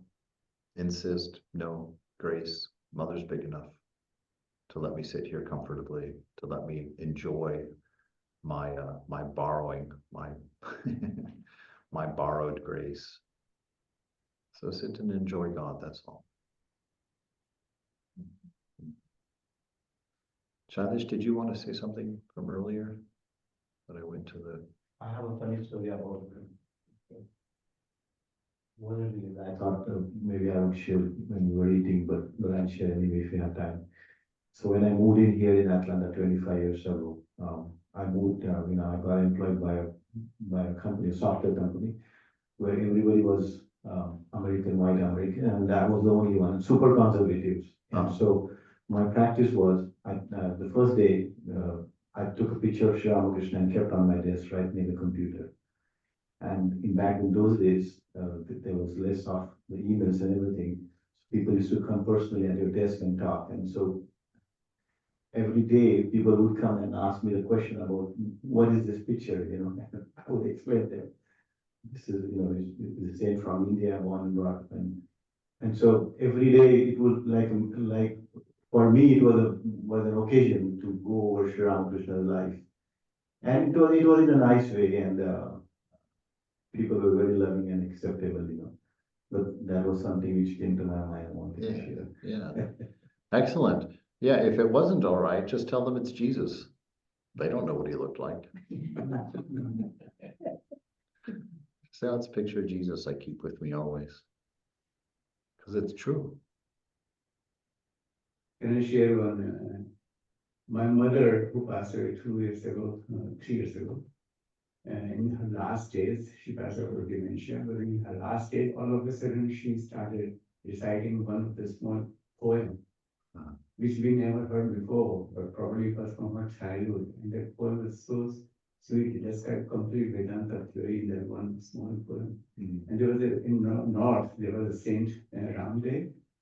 It's based on him, it's in Hindi, poem is in Hindi language, but I will try to translate. It's like this. One day, a street dog came to Ramdev and grabbed the roti he was eating. He picked up the roti and ran away. Ramdev got up and started running after him with a katora of ghee in his hand. And he's calling the dog, don't eat it dry. Take some ghee on this. Put some ghee on it. Don't try to eat it dry. Wonderful. And he said, and telling him, you and me are the same. We are the same. Only difference is that I have been given the sheet of this human being, and you are given the sheet of this dog. But we are saying, so don't eat it dry. Because that's a sweet. It is. That's when you begin to understand, fun stuff like that actually happens. These are stories that actually happen. There's also that story of that's Swami who had a little monastery, and he walks in and a thief is stealing all of the golden, or not golden, but all the utensils and stuff from the shrine, and panics, grabs him and takes off running, and the Swami sees that he forgot the candelabra. So he grabs the candelabra and he's running after this thief, and the thief thinks that he's, coming after him to beat him with it. But when he catches up, he's like, here, you forgot this, take this as well. That idea. What we have nothing. Everything here is meant to be given. You can either enjoy your nature by learning to be a giver of all the things that you have, or you die and everybody takes them and you don't get to enjoy giving them. Think about that. The amount of stuff that your children have to take to the dumpster from your house. Just think you could have enjoyed giving away every last one of those. What a bliss that would have been, because that was their fate. That was their fate. We come in naked, we leave as ash. There's nothing to get here. We are not takers. We are givers. Did I tell that? I probably told that story already. Moksha Prana, when I went to visit her for the first time, when I was sitting there visiting her and just sitting, she was holding darshan for a whole bunch of people, or is that the word? Anyway, a whole bunch of people were sitting in her presence. And this little boy and his parents come in, and he was, I don't know, 8 years old or something. And he had been to see her before, and they had snapped a picture with her. And so the parents brought this nicely framed picture of their little boy standing next to Moksha Prana with some of the other nuns in the background. And she very graciously accepted that picture and, put it on her desk. And then the family just immediately left.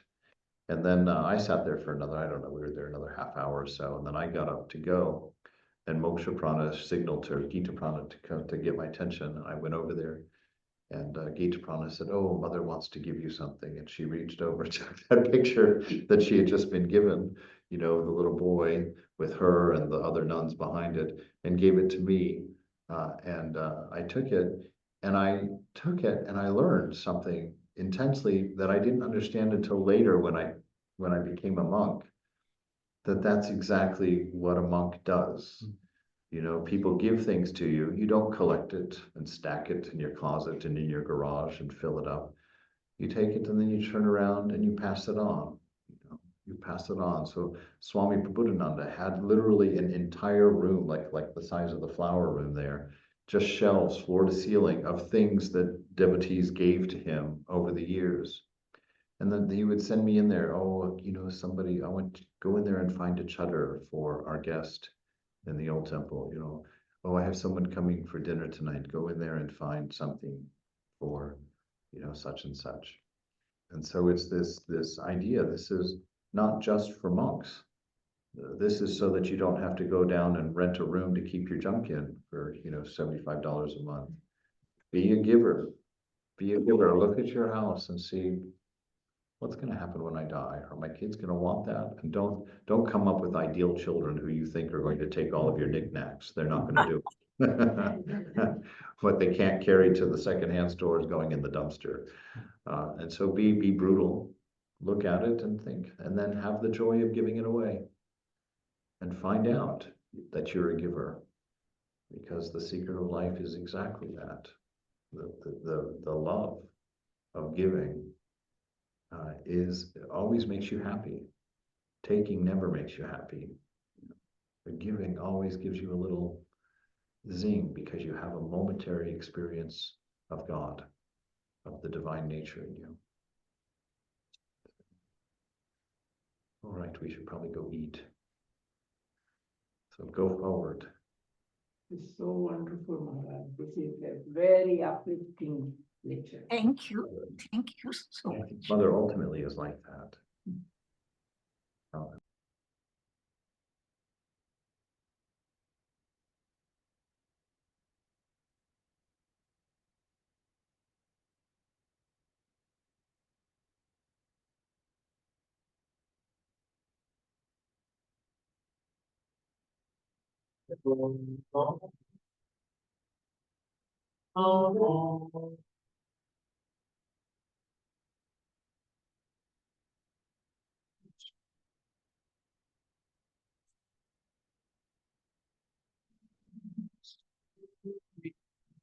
To sing in the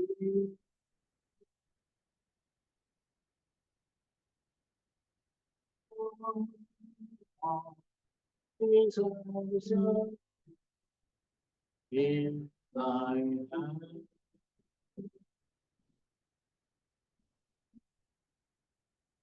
All divine.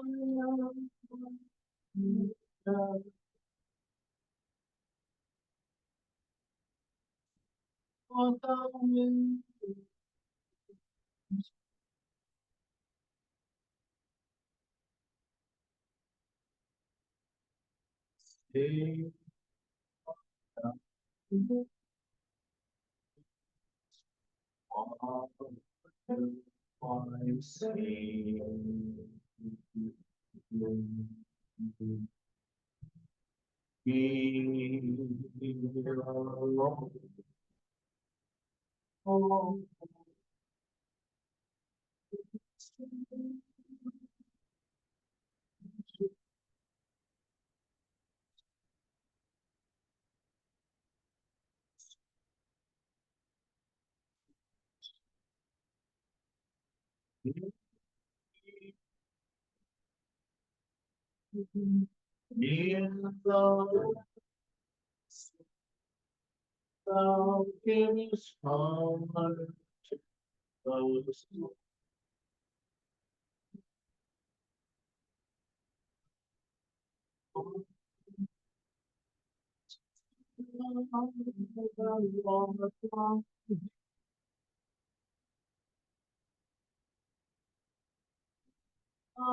teach me this.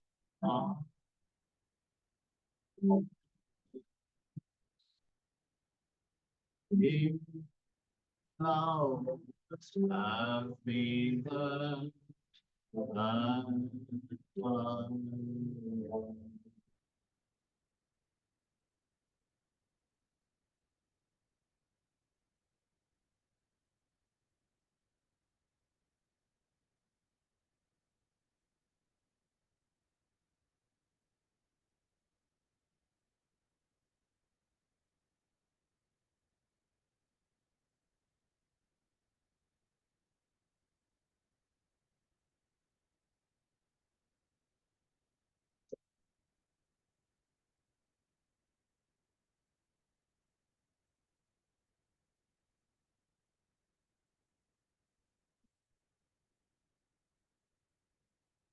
Sing the song about them.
See from me.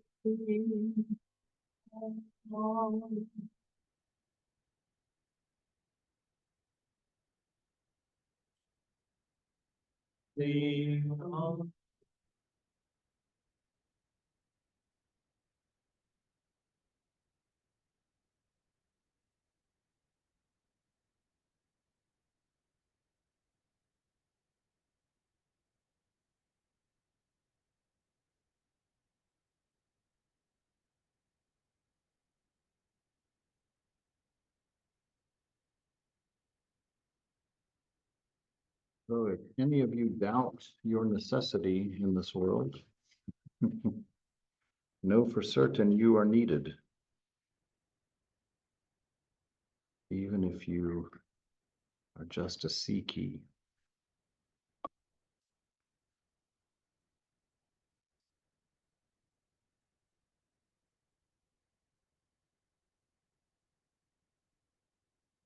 All right. Our ideal. What is it that we're looking at, that we're seeing? Who is our master? Pratap Chandra Mazumdar. He was the right-hand man of Keshav Chandra Sen. And he was saying about him, his religion is ecstasy, his worship, transcendental insight. His whole nature burns day and night with a permanent fire and a fever of a strange faith and feeling. So long as he is spared to us, gladly shall we sit at his feet to learn from him the sublime precepts of purity, unworldliness, spirituality, and the inebriation with the love of God. I took to that statement there quite wonderfully, thinking that is a religion, a spiritual life that I'm very much interested in. A life of transcendent knowledge and insight, a religion of ecstasy, of really the fulfillment of every bliss, the fulfillment of every desire, and to have it something that you can carry with you and not have to go begging from the world for it. When I had been in the monastery for a while and was, thinking about life before the monastery, I was amazed in hindsight at how much work and how much investment all of my pleasure took. The amount of money that I spent in keeping my mind distracted, the amount of time that I spent at venues to keep myself joyful and expressive, trying to not think about being alone, to not think about how life really was for me. I can remember in the evenings, and it became a ritual for a while just before Mother opened up these possibilities for me, where I would come home after these crazy days or nights, and I would sit on the edge of my bed and quite often, find myself crying, because when all of the noise stopped, when all the intoxicants wore off, when I was back away from the distraction of my friends and my entertainments, I didn't have anything. There was nothing meaningful there. I shared quite often a very profound night that I had, but I sat there thinking to myself, how is this possible? I have done everything I'm supposed to do. You know, I got that horrible degree in computer science. I wanted to be an actor, a theater person, and my parents were like, do something practical. We don't want to feed you the rest of your life, you know? And so I was the obedient son, and I went and got my software, hardware engineering degree, which was the equivalent of nailing my head to a wall. I mean, it was the most painful thing I ever did. I was bored to tears. It took me 7 years to do a 4-year degree just because I just couldn't bear to take any more classes at a time. And even in the last semester of the last year, I wanted to quit every minute of that semester, you know. And I pushed through all of that and got all of the fruit of it, you know, had my wonderful place to live, had my wonderful furniture, my beautiful television, my lovely stereo system, my view of the Bay Area out my window. And I sat in the middle of that looking at my room and just, you know, it really squarely hit me right between the head, right between my eyes, that with all of that attainment, the only thing that had happened is that everything had gotten bigger. I didn't own anything more than what I owned in college. In college, I lived in a single room off of a garage in Daly City. You know, my view was the front yard. My television was literally a little 10-inch black and white television. My music was a little jam box that sat up on the shelf. My bed was a futon that I had to pull off of the frame because the frame had lost the ability to fold down. So every night I would pull that off and put it on the floor. And when I looked around my room, I was like, God, you know, all this work, all of this effort, and what has happened? My little TV is now 37 inches big. You know, my little jam box is now 5 feet high. You know, my little scooter has become a car. My little twin futon that I'd pull onto the floor is now a queen size bed. And I thought, that's all I've accomplished after investing in all of that, just bigger. And I thought to myself, you know, if I keep going on without a change, and I sit down like this 10 years from today, what will be the difference? You know, I now know that I would have a bigger television. You couldn't get bigger than 37 inches back then. Now I could have a, you know, a 55-inch or a 99-inch television on my wall. You know, my house would probably be bigger. My car may be bigger, but I'd have at least 2 of them. And I just thought, I'm not that same degree happier. You know, if you took the percentage of the size of this stereo to that stereo, and then you took a measure of my happiness between now and then, there was no change in it. And it was a horrible feeling because I didn't know what else to do. I didn't have an answer. I didn't know what else to look for. And I sat on the edge of my bed that night and I told myself in a very Northern California granola sort of way, I said, Vance, which was my name at the time. I said, Vance, I give you permission to do anything that you think is going to make you happy, anything. And so 2 weeks later, I was on a plane to Prague, having sold everything that I owned, and decided at that point, because I didn't know any better, that happiness for me was to become an expatriate writer in Prague, you know, like Hemingway in his Parisian days. And I thought the glamour and excitement and wonder of that would be fine. And so I ran after that.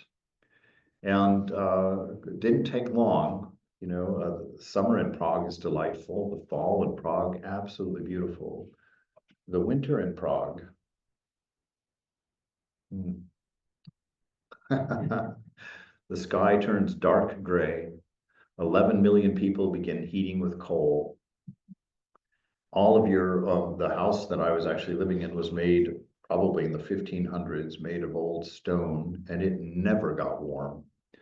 The hot water in my house, I could only turn it on real low because if I turned it on full, it would turn orange as it came out of the tap. And I remember just thinking, well, this isn't going to do it. So on the way over, I had stopped in London to visit, to just hang out and see London because I had never been there.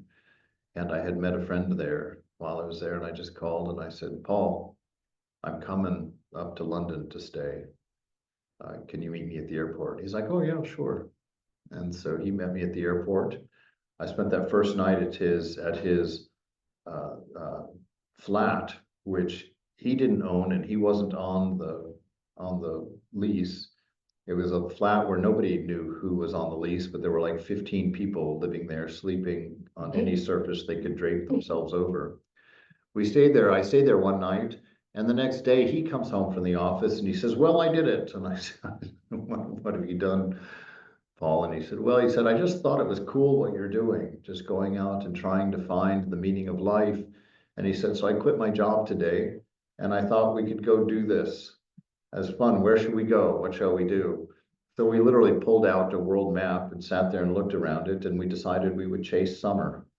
Let's go somewhere where it's summer. We ended up in Auckland, New Zealand. And we got in a big old fight about how to fold a tent, and we never saw each other again.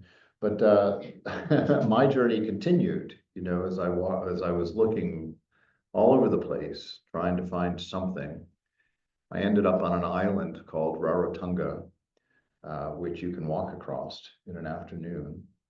And I sat there. There were about 10,000 people that lived on that island, and it was a $1,500 plane ticket to get off that island. So no native person there that I met had ever been off the island, because there really wasn't $1,500 worth of economy on that island. They didn't have to work. It was a tropical island. You know, they ate the fruit. Literally, the dive lodge that I was staying at. Every morning they would heap the table with the fruits that had just fallen off of the wild trees, you know, coconuts and bananas and papayas and whatnot, and that would be breakfast. And I was sitting on that front deck one night. It was about midnight. The moon was up and it was glinting off of the palm trees in a way that made them look like they were made of aluminum. It was so beautiful. I was sitting there thinking, you know, if life has an inherent purpose, if there's something real about life, so this hits me right in there because I just remember the pain of those days, which, anyway. So I sat there thinking, if there is a reason for being alive, if there is a point to this, it would have to be available on this island for these 10,000 people that don't have the luxury of buying a plane ticket to New Zealand or London whenever they felt bored or depressed. I thought, so I think my journey is going the wrong direction. I don't think that there's something in the world at large that's going to take me there. And that's probably the beginning, I would say, of my return to spiritual life. You know, I did start out as a Christian, a fundamentalist Christian, and I went to seminary because in my family, every firstborn son going back to 1749 in Pine Knot, Arkansas, on my dad's side, was a minister. At first they were Baptist, and then they converted to the Church of Christ. And but I had a very violent parting with that in my early 20s. And so to sit there and realize this might be an inside job, this might be something that I carry with me that I should explore. I didn't really know what that meant, but I didn't know what else to say about it. I didn't know what other conclusion to come to. And that's when I decided to move back to San Francisco and get my old job back. And I decided I would create my own religion. I decided that just things that appealed to me, I would do them. And so I went and studied Druidism, being a Druid. I thought I'll go into the earth religion, something that I can touch, taste, you know, feel, something real, right, after all.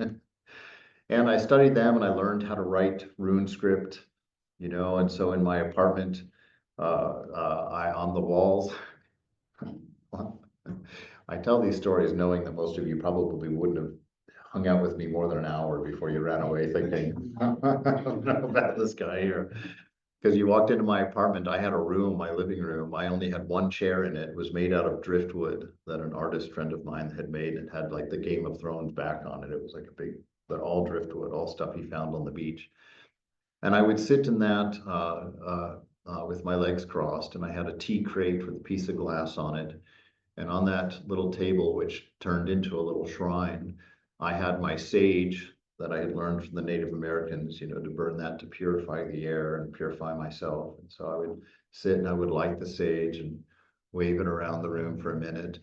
And when I had been in Prague, the woman that owned the flat that I lived in was a gypsy woman, and she taught me how to read the tarot.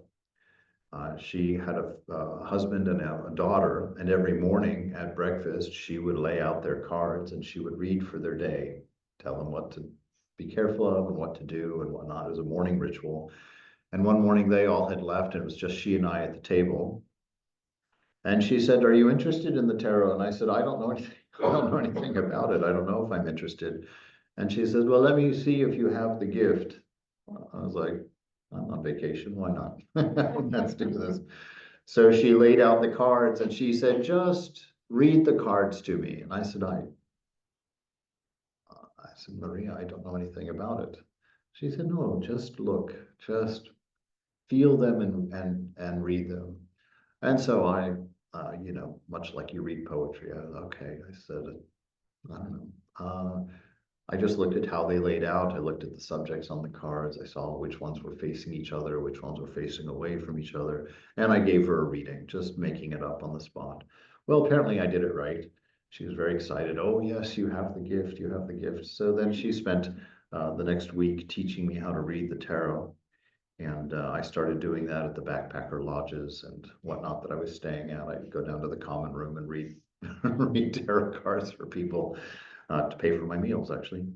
And so that was added. So I would read my tarot in the morning for my little practice, and I would cast my runes. I remember I had gone home for Thanksgiving during that period, and I had my family was driving up to Bear Mountain. And I saw a oak tree that had been struck by lightning. And I was like, ooh, the book of runes said that a branch from an oak tree that had been struck by lightning is the most powerful thing to create your runes from. So I got a branch and I cut it into coins, and I wrote each one, put the little rune script symbol on each one. And so that was on that little table, and I would cast my runes, you know, to read, to communicate with, you know, God as I imagined him to be at that time, and would do that little practice. And that went on for quite some time, and I picked up the idea of meditation. I didn't really know what it meant, but I decided that my meditation was going to be that I would each morning go on a date with God, right? And so I would do something special to kind of define what the date was. And then I would just sit there and I would just imagine, you know, holding hands with God and sitting there and talking and, you know, thinking about things and whatnot like that. And that went on for a while. And then I met a friend at a retreat that I went to out in the woods up in Ukiah. And he was a Vedantist. And he started sharing a little bit, not a lot, because I wasn't super interested. I had my own religion, literally. I didn't need to boxed one. But anyway, we ended up, because he had been a school teacher and he had to find a new apartment. And my apartment was a little bit more than I needed. And so we were talking, I don't know, at some point, and decided, why don't we get a bigger place, or we can room together. And so we found this 2-bedroom place in the DeBose Triangle, and we moved in there. And he ultimately, you know, I noticed about him, he would get up every morning and go into his closet for like an hour and a half and then come out. And so I couldn't resist one day when he went off to school to go take a look in that closet. Where did this go? What was he doing? And I looked in there and I saw a little shrine table with 3 pictures on it. And the picture on the right of it, what I now know is Ramakrishna, Holy Mother. He had a poster above his bed of Holy Mother that was bigger than any picture in this room. Actually, it was a big poster-sized picture of her. And I don't know if you've ever noticed the picture of her where she's sitting on a wagon and she's in the middle. And in the picture, she's a very small detail. She's not, it's way zoomed out. Well, in this poster of that he had, they had zoomed in on her face and upper body in that picture. And her eyes, she is so far gone. I'm going to speak pretty casually about Jumai here for a second. Her eyes were, not even in alignment. One was kind of looking this way and one was kind of off that way. She was at a little bit of an angle and her hands were sort of carelessly draped, one on top of the other in her lap. And it was one of the weirdest pictures of a person that I had ever seen, and yet I couldn't take my eyes off of it. It was like, what? Who is that? And why would you hang that picture in a poster size on your wall? I couldn't imagine. But we had that apartment for about 5 years, I guess, maybe less, I don't know, anyway, time blurs. But in that time, I noticed that one, he never tried to convert me or tried to tell me anything about spiritual life. But I also noticed that he never missed that time in his closet in the morning and the entire time that we shared a house. Even when he called in sick, he would go in to that shrine. And I also noticed that he did it again for another hour when he would get home from school in the evenings. And it was just his own thing. He didn't go to church anywhere. He didn't go to temple anywhere. But one time he was going to go to Sacramento to see his guru, who was Swami Chidbrahmananda, I guess at that time. I probably shouldn't give too many details. But anyway, he wanted to go see his guru, and I thought, guru, what the heck is that? And so he told me, oh, he's my teacher. He guides me in my spiritual life. I was like, really? He says, yeah. I said, can I meet him? And he was like, of course, come along. So I went and I met Swami Chidbrahmananda, who, if any of you have met him, what a kind and gentle, unassuming soul. And I went in and I sat with him, and he was very nice, asked me the cordial questions. And I says, do you have any questions? Is there anything you need to know? And I said, I really don't know what your religion is or what it is. And I told him about what I had observed in Philip. And I said, that's really got me curious because I haven't seen that kind of dedication in anybody who didn't have an agenda, who wasn't trying to force feed me that. And I said, I'm interested in finding out about it. I said, do I have to be baptized, or do I have to join your religion? Do I have to do any ritual? And also, do I have to not do something?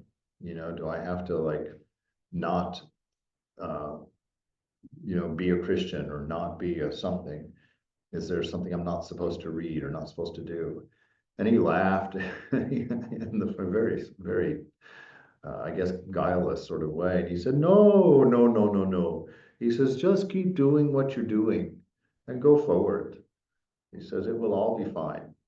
And so that was the right answer. Because if I was a test on my part, if he had told me I had to renounce, this line of thought, or I could only read these books or only study that person, I would have just said, thank you very much. And that would have been the end of it.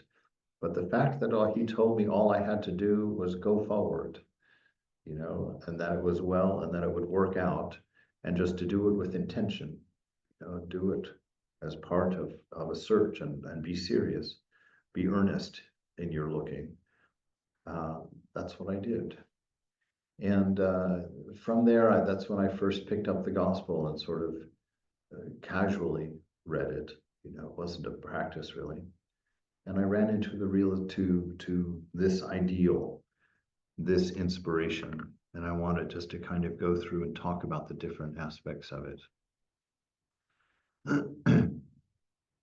Swamiji says, Ramakrishna's ideal becomes one of perfect love, one of perfect fearlessness of love.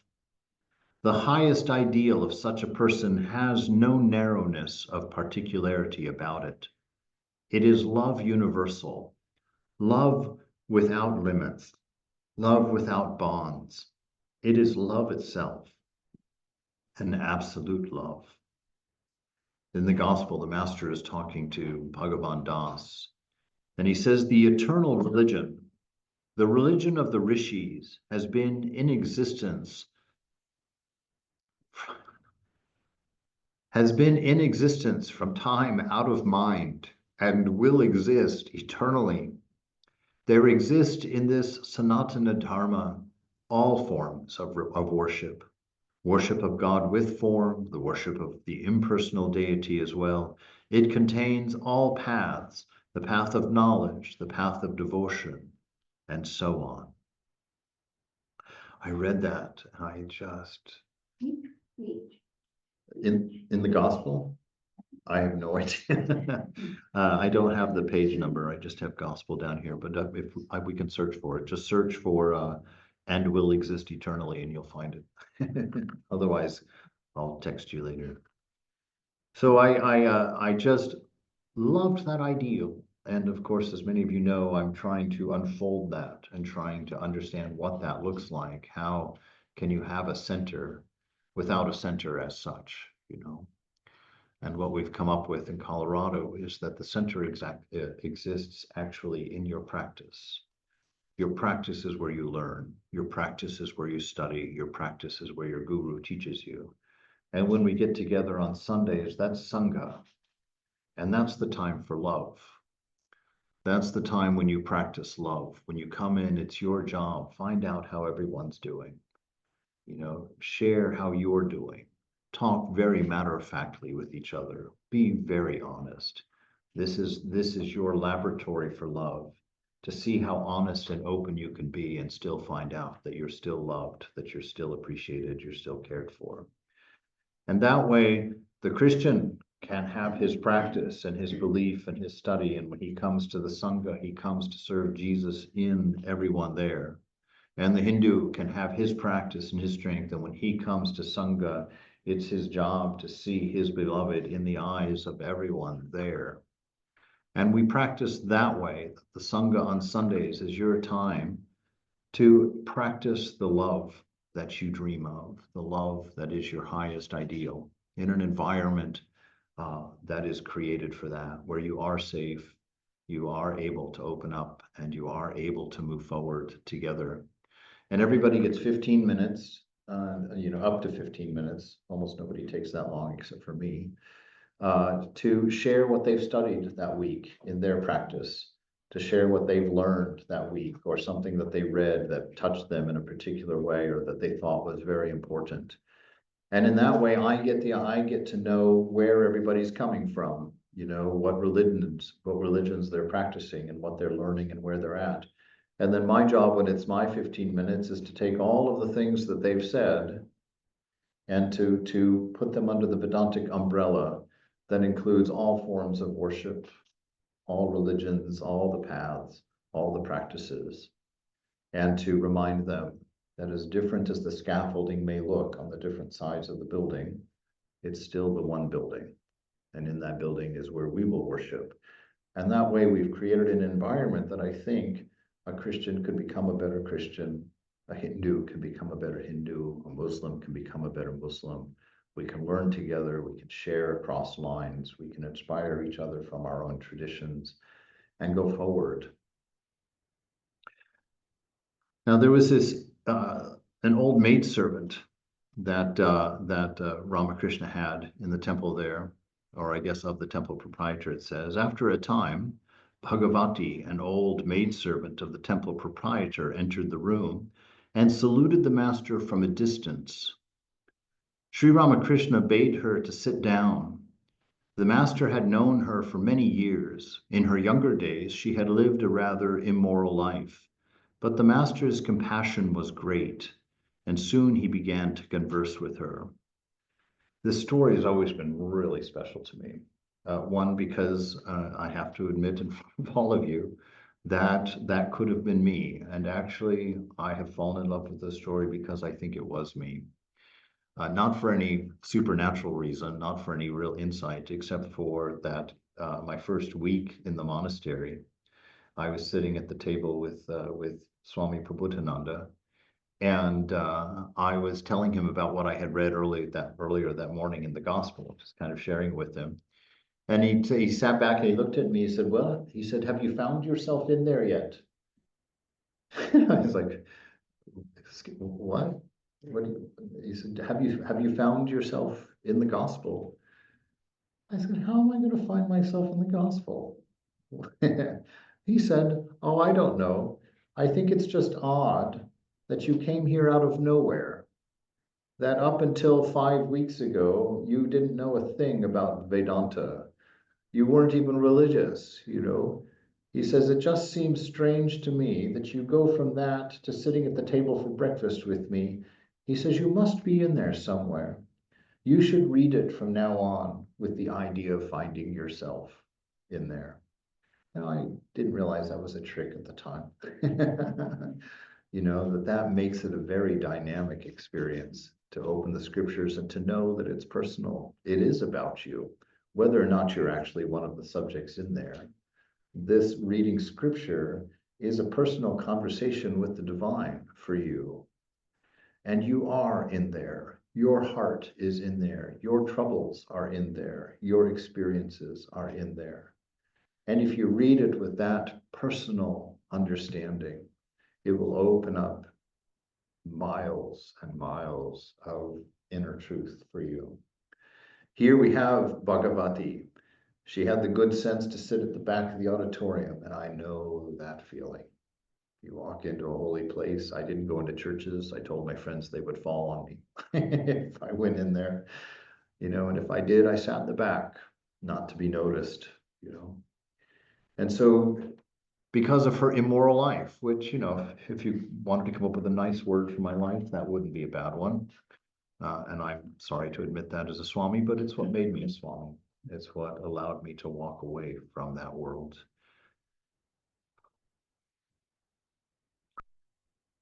So she salutes the master from a distance, and Sri Ramakrishna asks her to sit down. And I heard him tell me, you know, have a seat. The master had known her for many years. In her younger days, she had lived a rather immoral life, but the master's compassion, it was great. And soon he began to converse with her. Master, now you're pretty old. Have you been feeding the Vaishnavas and holy men, and thus spending your money in a noble way? How can I say that? Master, well, have you been to Vrindavan or Benares or the other holy places? Bhagavati says shrinkingly, how can I say that? Oh, I built a bathing place, and my name, it's inscribed there on a slab. And the master, indeed, Bhagavati, yes, sir, my name, Srimati Bhagavati Dashi, it's written there. With a smile, oh, that's so nice. Emboldened by the master's words, Bhagavati approached and saluted him, touching his feet. Like a man stung by a scorpion, Sri Ramakrishna stood up and cried out, Govinda, Govinda, and a big jar of Ganges water stood in the corner of the room. He rushed there, panting, and washed with the holy water the spot that the maidservant had touched on his feet. The devotees in the room were amazed to see this incident. Bhagavati sat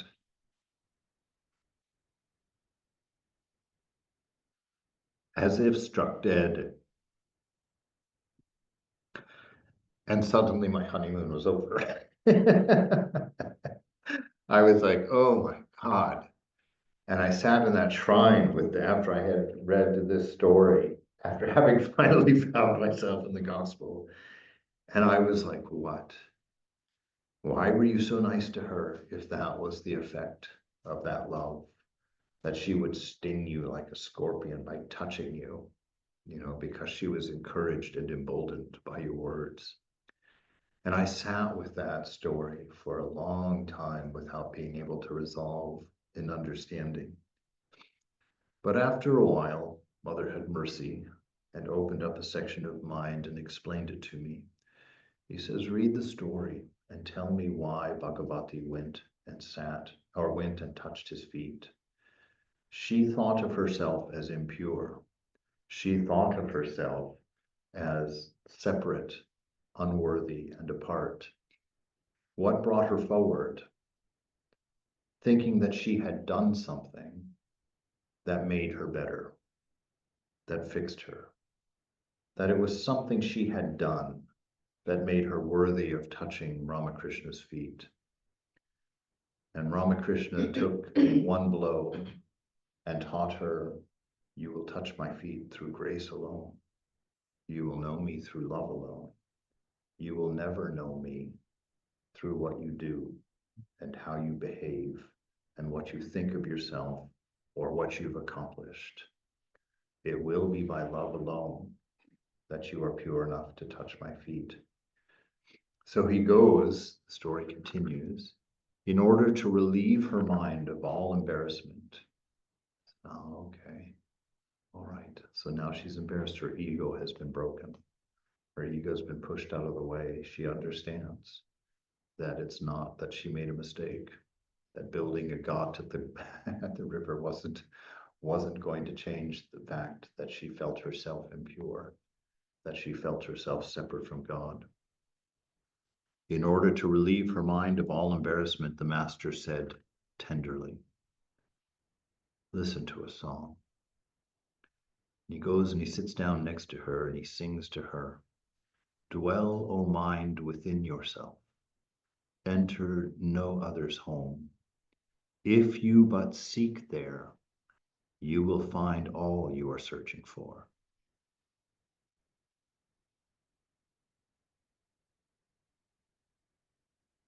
God, the true philosopher's stone, who answers every prayer, lies hidden deep within your heart, the richest gem of all.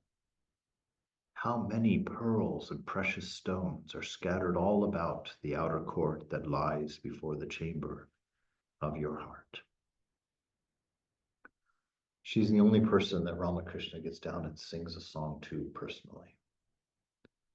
So it goes from touching her feet, being mortally embarrassed about the presumption, taking the lesson and not running out of the room embarrassed, but sitting there and facing your embarrassment and having the beloved draw near to you and say, okay, now that you understand, let me tell you what you really are.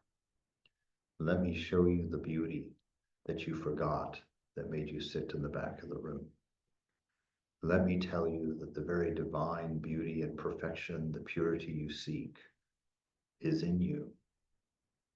And that your actions that made you impure had blinded you to this beautiful thing that you really are. Dive deep into that knowledge. Take this grace that allows me to sing you this song and listen to my words. Let me show you beauty. Let me show you grace. Let me show you strength and a multitude of other gems that are within you, the potentials you haven't touched, the things you haven't known about your immortal, ever free, ever pure self. It is Satchitananda itself that has become everything, the creator, Maya, the universe, and its living beings. This reality is who we are.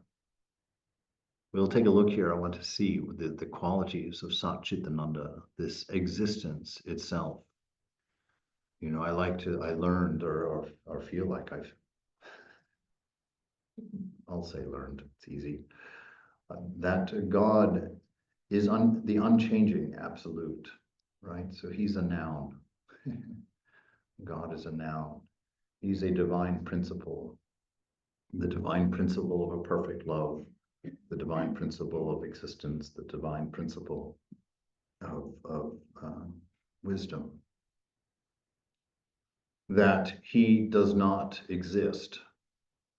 He is existence itself. It's through that you and I exist. We are the verb. God is the noun. He is love itself. He is not loving. You are loving. He is not intelligent. He is not wise. He is intelligence itself. He is wisdom itself. You and I get to be intelligent. We get to be wise. You are the expression of God, the divine principle. He expresses himself through you, manifests himself through you. And that is the perfect love letter to Bhagavati here, because she can always know that even if she sits at the back of the room, she's in the room, that this will always be true, that God is always with her, that your very existence is God's presence in you. It's the gift he gave to you as the created, as the dreamed. The love, the ability to share it, the ability to feel it, is your love letter from God of that reality of the love he is. That intimate. Your wisdom, your ability to learn from your mistakes, your ability to transcend your wrongs, to move ever closer to the reality of what you are. That is his intelligence. That is him within you, expressing that, allowing you that as a gift, a love letter to you, to ruminate, to think about, to sit with, to accept, and to grow in, so that you might never have to doubt the love that he is in you, the existence that he is in you, the presence that he is in you, that you can see and experience the effect, the verb of all of these things. You know, in John, in the New Testament, the first verse, you know, it's one of my favorite finds as a Vedantin. It says, in the beginning was the Word, and the Word was with God, and the Word was God. Two contradictory things, you know, that the Word was with God and the Word was God. Well, let's take the name off of that word. Who's with God? You are with God. You are the expression of God. And who is God? You. Simultaneously. We just can't be both as long as we think ourselves only the expressor. We have to come to know that we are both the experiencer and the experience itself. And in that, we find that unity, that oneness. You know, I've shared with quite a few people, there's a quantum physicist named Federico Fagan, Fagtin. He's written a book called Irreducible. And he had an experience, because for him it wasn't a spiritual experience. He was a physicist and he was skiing, I think, with his family in Tahoe. And he woke up in the middle of the night one night and went downstairs to get himself a drink of water. And he says, I came down the stairs, I walked through the living room of the house we were renting. And he says, suddenly I froze, and emanating from my chest was this light that kept getting brighter and brighter and expanding out around me. He says, I was stunned, and then he saw that I saw that this light was love itself. And he said, I felt myself completely inundated, completely absorbed in this light of love all around me. He said, and it became so intense, and suddenly I saw myself an impossibility. He said, I saw that I was both the experiencer of this life, this light, and the light itself. And he says, I went and I thought, trying to make sense of what had just happened to me. He wasn't a religious man, so he didn't interpret it in spiritual ways. He was a physicist. And so he then started a brand new theory called panpsychism in quantum physics that tries to explain and describe through quantum physics exactly what happened to him. And he comes up with this idea that there's this background, this undefined background behind the reality that somehow pokes through, that we're a quantum field. Each one of us is a quantum field of a universal quantum field that doesn't take form until we're observed, until consciousness looks upon us. And that in this quantum field behind the screen, time goes forward and backward at the same time. You know, and he goes on to describe this whole thing in quantum physics, and his theory now is one of the leading theories of quantum physics. And I sat and I read that and I thought, oh my God, finally, science and religion are going to shake hands before too very long, because it's easier to believe God than it is to believe that. That's like, whoa, that's amazing. But this existence, this manifestation of this divine reality behind us, that is the intimacy that can't be undone. We can't be separated. We can't be one without being the other. And this assurance that God gives us, Jnana Yoga says about existence, we have to first give up all of this superstition of a body. We are not a body. Next must go the further superstition that we are the mind. We are not mind. It is but a silken body, not any part of the soul. The mere word body applied to nearly all things includes something common among all bodies. This is existence. Our bodies are symbols of the thought behind, and the thought themselves are in turn symbols of something behind them. That is the one real existence, the soul of our soul, the self of the universe, the life of our life, our true self. As long as we believe ourselves to be even the least different from God, fear remains with us. But when we know ourselves to be the one, fear goes. Of what can we be afraid? Vivekananda continues in a lecture called The Open Secret. How wonderful it all is. Look at the human eye, how easily it can be destroyed, and yet the biggest suns exist only because your eyes see them. The world exists because your eyes certify that it exists. Think of that mystery. These poor little eyes, a strong light, a pin, can destroy them.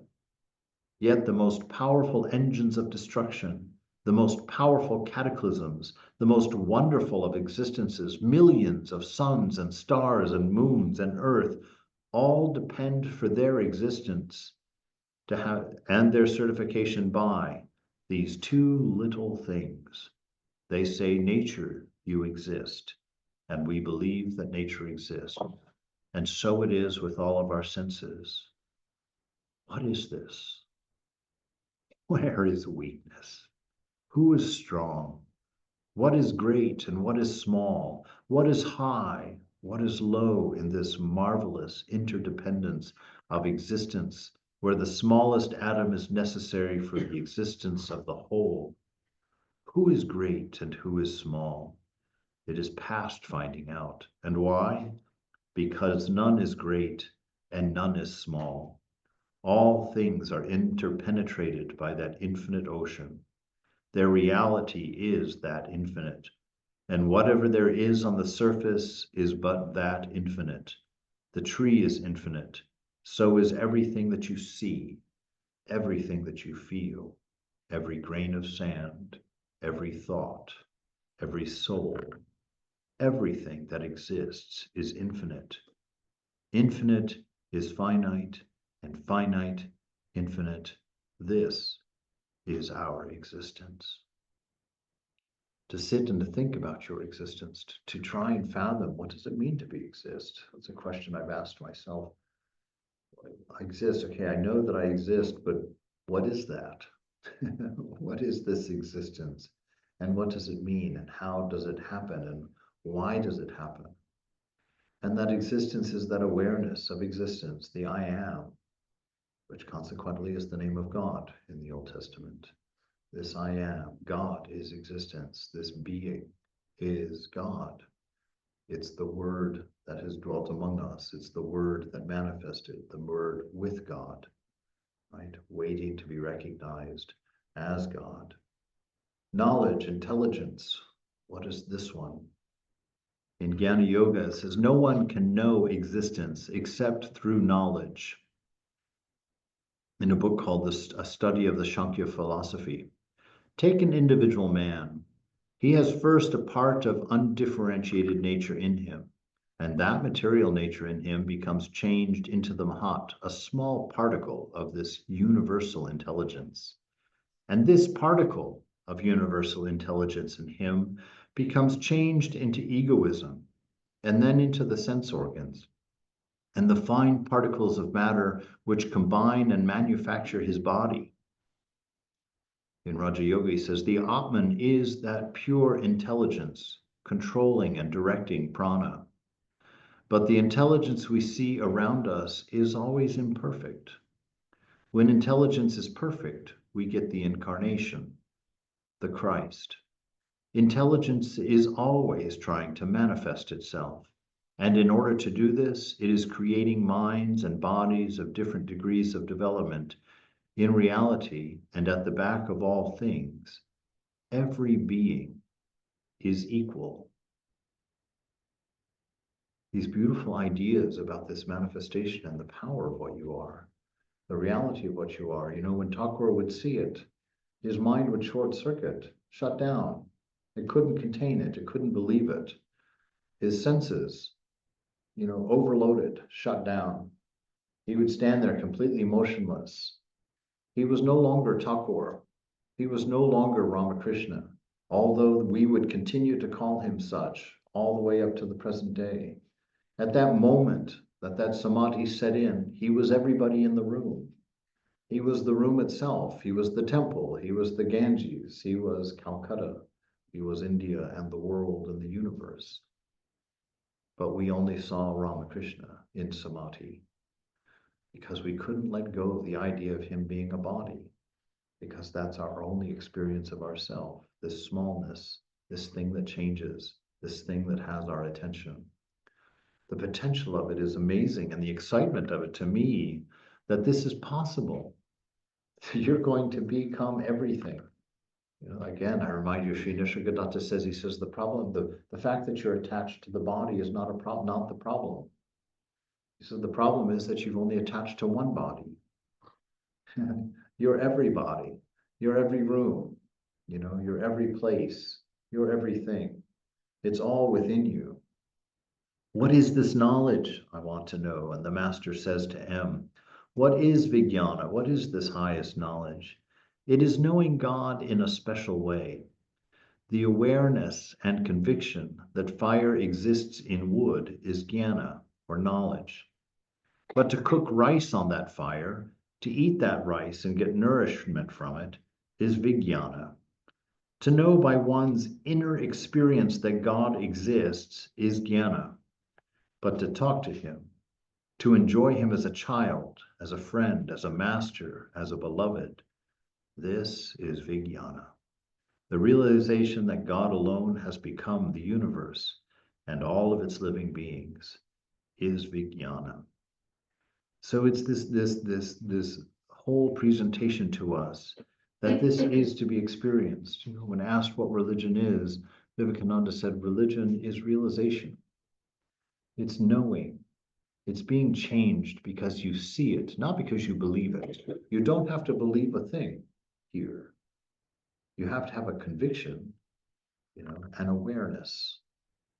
You have to pay attention to everything within you, to see how the game is played, to see how the mind fools you into moving in, to see the body and how it lures you to its very edge and begins to control you, how it makes a slave of you, how it draws you near, draws you close, and then engulfs you and makes you forget completely where you came from, what you are in your nature, and turns you into a bellhop.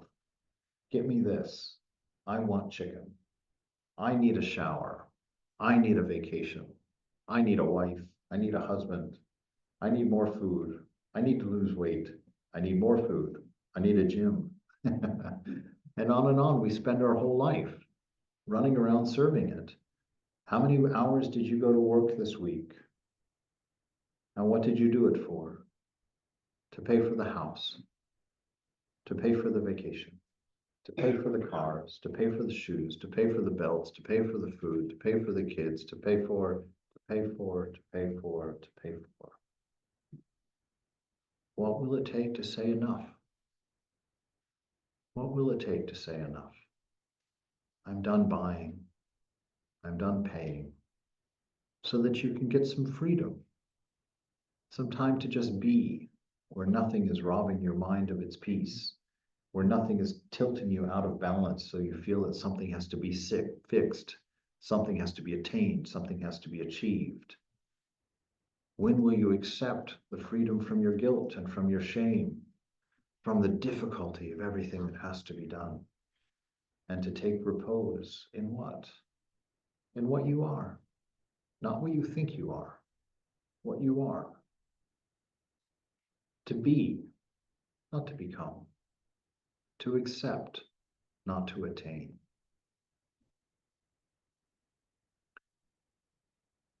At the festival at Surendra's house, Ramakrishna says, the feeling I am the doer is the outcome of ignorance.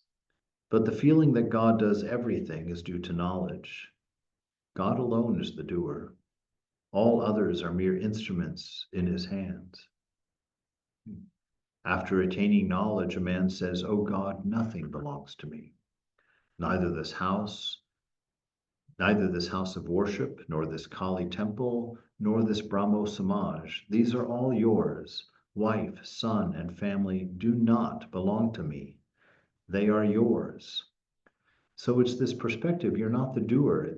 To understand that, it's a very high attainment. There is no possibility of living as not the doer at our level. That has to come later with realization in it, perhaps. But you can practice it. The easiest way to see it is to pick up a mundane task, like washing the dishes, right? And sit there and see how absent you can become from washing the dishes, right? You can become very absent and those dishes still get washed. And you start to understand, as we mentioned earlier this morning, that your thoughts are just the wheel of samsara. They're rolling along, they're not yours. And we've mentioned a couple of times this week, how do you know that? Because you can't create an original one. Every thought directly comes out of the previous thought. You can't break that chain. It's endless. That is your samskara, your samskaras. So that wheel is rolling, the mind is going, producing one thought after another, and you're just kind of plucking ones off. Oh, that's me, that's me. And you know it's arbitrary. Why? Because you thought about murdering that person on the freeway this morning when they cut you off, but you don't define yourself as a murderer, right? So that one, you're like, oh no, that's not me. That was just a thought. I didn't do it, right? But, I'm a father. Oh, I'm definitely a father. That's a good thought. I'll hold on to that one.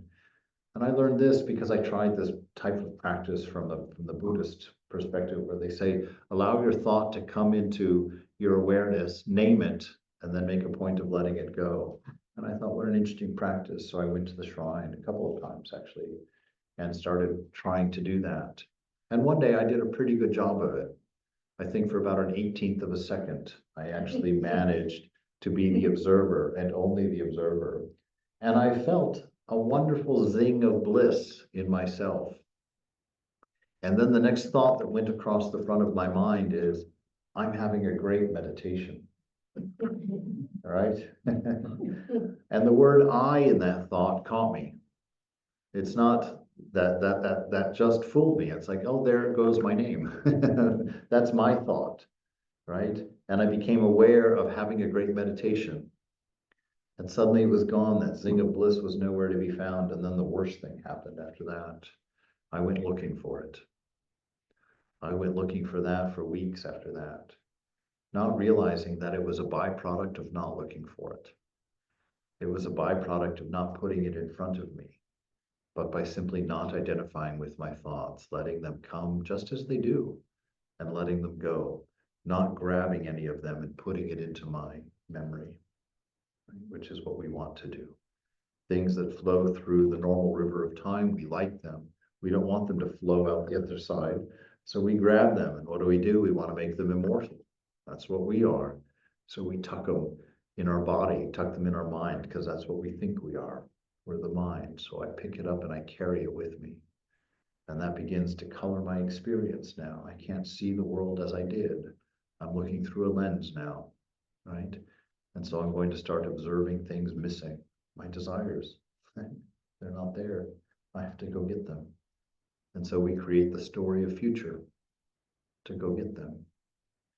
And there we are, stuck round and round and round and round we go. But you're not the doer.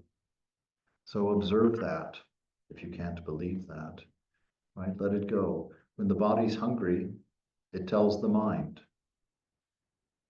Then the mind tells you, or shows you, or you watch the whole thing happen. And so you feel like, oh my gosh, we better go get some food. And you identify with mind. But if you didn't identify with mind, mind still knows where the food is. Mind still knows that the body needs it. And the mind will go get the body food. And you can watch it.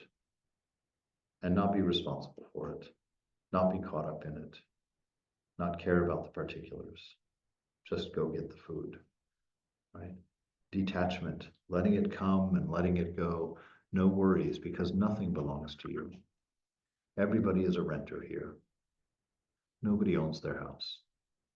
Nobody owns their car. Nobody owns anything. It's just a matter of who's going to take it when you go. You're done with it. So live accordingly. Live accordingly. And that brings us to Ananda, the last one. The first test of love is that it knows no bargaining. So long as you see a man love another only to get something from him, you know that it is not love, it's shopkeeping. The second test is that love knows no fear. So long as a man thinks of God as being sitting above the clouds with rewards in one hand and punishments in the other, there can be no love. The third is still a higher test. Love is always the highest ideal. When one has passed through the first two stages, then one has thrown off all shopkeeping, has cast off all fear, then one begins to realize that love is always the highest ideal. How many times in this world we see a beautiful woman loving an ugly man? How many times we see a handsome man loving an ugly woman? What is the attraction? Lookers on only see the ugly man and the ugly woman, but not so the lover. To the lover, the beloved is the most beautiful being that ever existed. The lover has passed beyond all these things, beyond rewards and punishments, beyond fears and doubts, beyond scientific or any other demonstration. Sufficient unto him is this ideal of love. And is it not self-evident that this universe is but a manifestation of this love? What is it that makes atoms unite with atoms? What is it that makes molecules unite with molecules? What causes planets to fly toward each other? What is it that attracts man to man, man to woman, woman to man, and animals to animals, drawing the whole universe, as it were, toward a center? It is what is called love. Its manifestation is from the lowest atom to the highest being. Omnipotent, all-pervading is this love.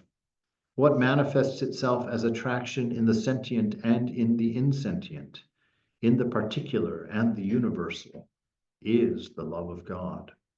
It is the one motive power that is in the universe. Under the impetus of that love, Christ gives his life for humanity.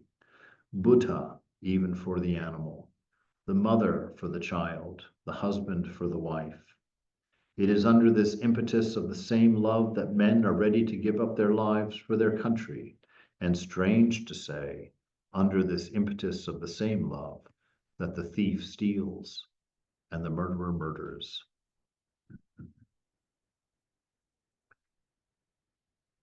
The Master to the devotees. It will avail you nothing unless you realize Satchitananda. There is nothing like discrimination and renunciation. The worldly man's devotion to God is momentary, like a drop of water on a red-hot griddle. Perchance he looks at a flower and exclaims, "Ah, what a wonderful creation of God." Nothing like renunciation and discrimination. They aren't negative, scary things. Ramakrishna is saying, there's nothing like a good renunciation. And he means it because it set him free. It undid the shackles. It took him off of the treadmill and allowed him to walk freely, attached to nothing. Remember when the temple proprietor told him accidentally that he had to leave, He didn't even turn around and go back to his room. He had a towel in his hand. He just put it on his towel and just walked off. Nothing. No upset, nothing. Absolute renunciation, absolute freedom. And discernment is what leads you there. You see, renunciation is not about what you're leaving behind. Renunciation is about what you're walking toward. If you set it down and you watch it as you walk away, you weren't ready to set it down. You hadn't done the discernment yet. You hadn't understood that it's worthless. You hadn't thought out that its qualities are temporary and that to enjoy it is going to take a continual devotion to its maintenance. Right? All desires, when taken to their nth degree, are misery. Ramakrishna shows that when he has Mathur lock him in a room full of sweets. You remember that story? He wanted to know. So he literally has Mathur Babu, who's this rich man that owns the temple he works at, fill a room with sweets, and he went in there and he came out sick. And he said, oh mind, see, this is what the love of sweets is in its essence. It's sickness, let it go. And then that shawl story we already covered, where he gets that fancy shawl, asks Mathur Babu, give me a shawl that has golden thread in it that's beautiful. So Mathur Babu gets it for him, he puts it on, and he walks around, and he feels that pride come into him. He feels that ego come in, and he sees this is the nature mind of this shawl, of this beauty, of this wealth. And he takes it off and throws it on the ground and is stomping on it. That wasn't enough. He's trying to set it on fire. And Mathur Babu's freaking out because his golden shawl is being, Jafar's trying to burn it up. And so he runs over and rescues it from him. That's discernment. If you do it well, with your whole being, with earnestness and sincerity, you do it once and you walk away, you're finished. If you're like me, you forget a few times, maybe a few million times. And you go back and walk away from it and go, oh, well, actually, there was one sweet in there I sort of liked before I threw up. That was I gotta go get that one. All right, isn't it like that? Think about it. I remember, and again, I'm going to just talk very non-Swami like, you know, I remember the old days. I remember going out to that club and drinking, right? Drinking and drinking a bit too much, maybe a lot too much. And I'd stumble up the hill to my house, and the next morning I'd wake up, my head throbbing. It's already 11 o'clock. More than half of my day off is gone. I've accomplished nothing. I feel that queasy feeling in my stomach. And I say to myself, oh my God, I'm never going to do that again. Right? And if I would listen to that, I could have been a monk at 17. But I didn't listen to that. When the next Friday came and the mind replayed, not Saturday morning, that's not the part that plays back in your mind. It's the Saturday night, and it's not the end of Saturday night, it's the beginning of the Saturday night after one or two of them. And it's like, the pleasure. Remember how much fun that was with your friends? What a nice time. And then Tom calls, hey, you want to go out on Friday? Oh yeah, let's do it. That'd be great. And you do it again, right? You get caught again. And then you think, why am I only doing this on Fridays? I want to go out and enjoy my Tuesdays too, right? And little by little, it starts to get hold of you. And then you're drinking every night, right? And then your wife is saying, I can't stand it, you coming home drinking, stinking like that every night. You're like, oh, you party pooper, right? The next thing you know, I know where it goes. I have a family member who's gone there, lost 2 wives, lost a couple of children because of this mistake. Right? There's nothing like discernment. There's nothing like renunciation. It's life itself. It's my smile. It's my tears. It's the only reason I have anything to say at all. Not an accomplishment. Just finally a little bit of honesty. A little bit of truth. Thou art that. Don't waste your time on anything different. Let go. Be free. Discern carefully. go forward.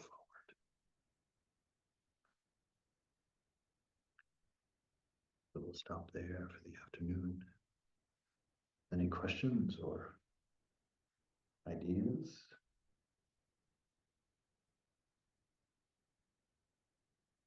Right. Very good.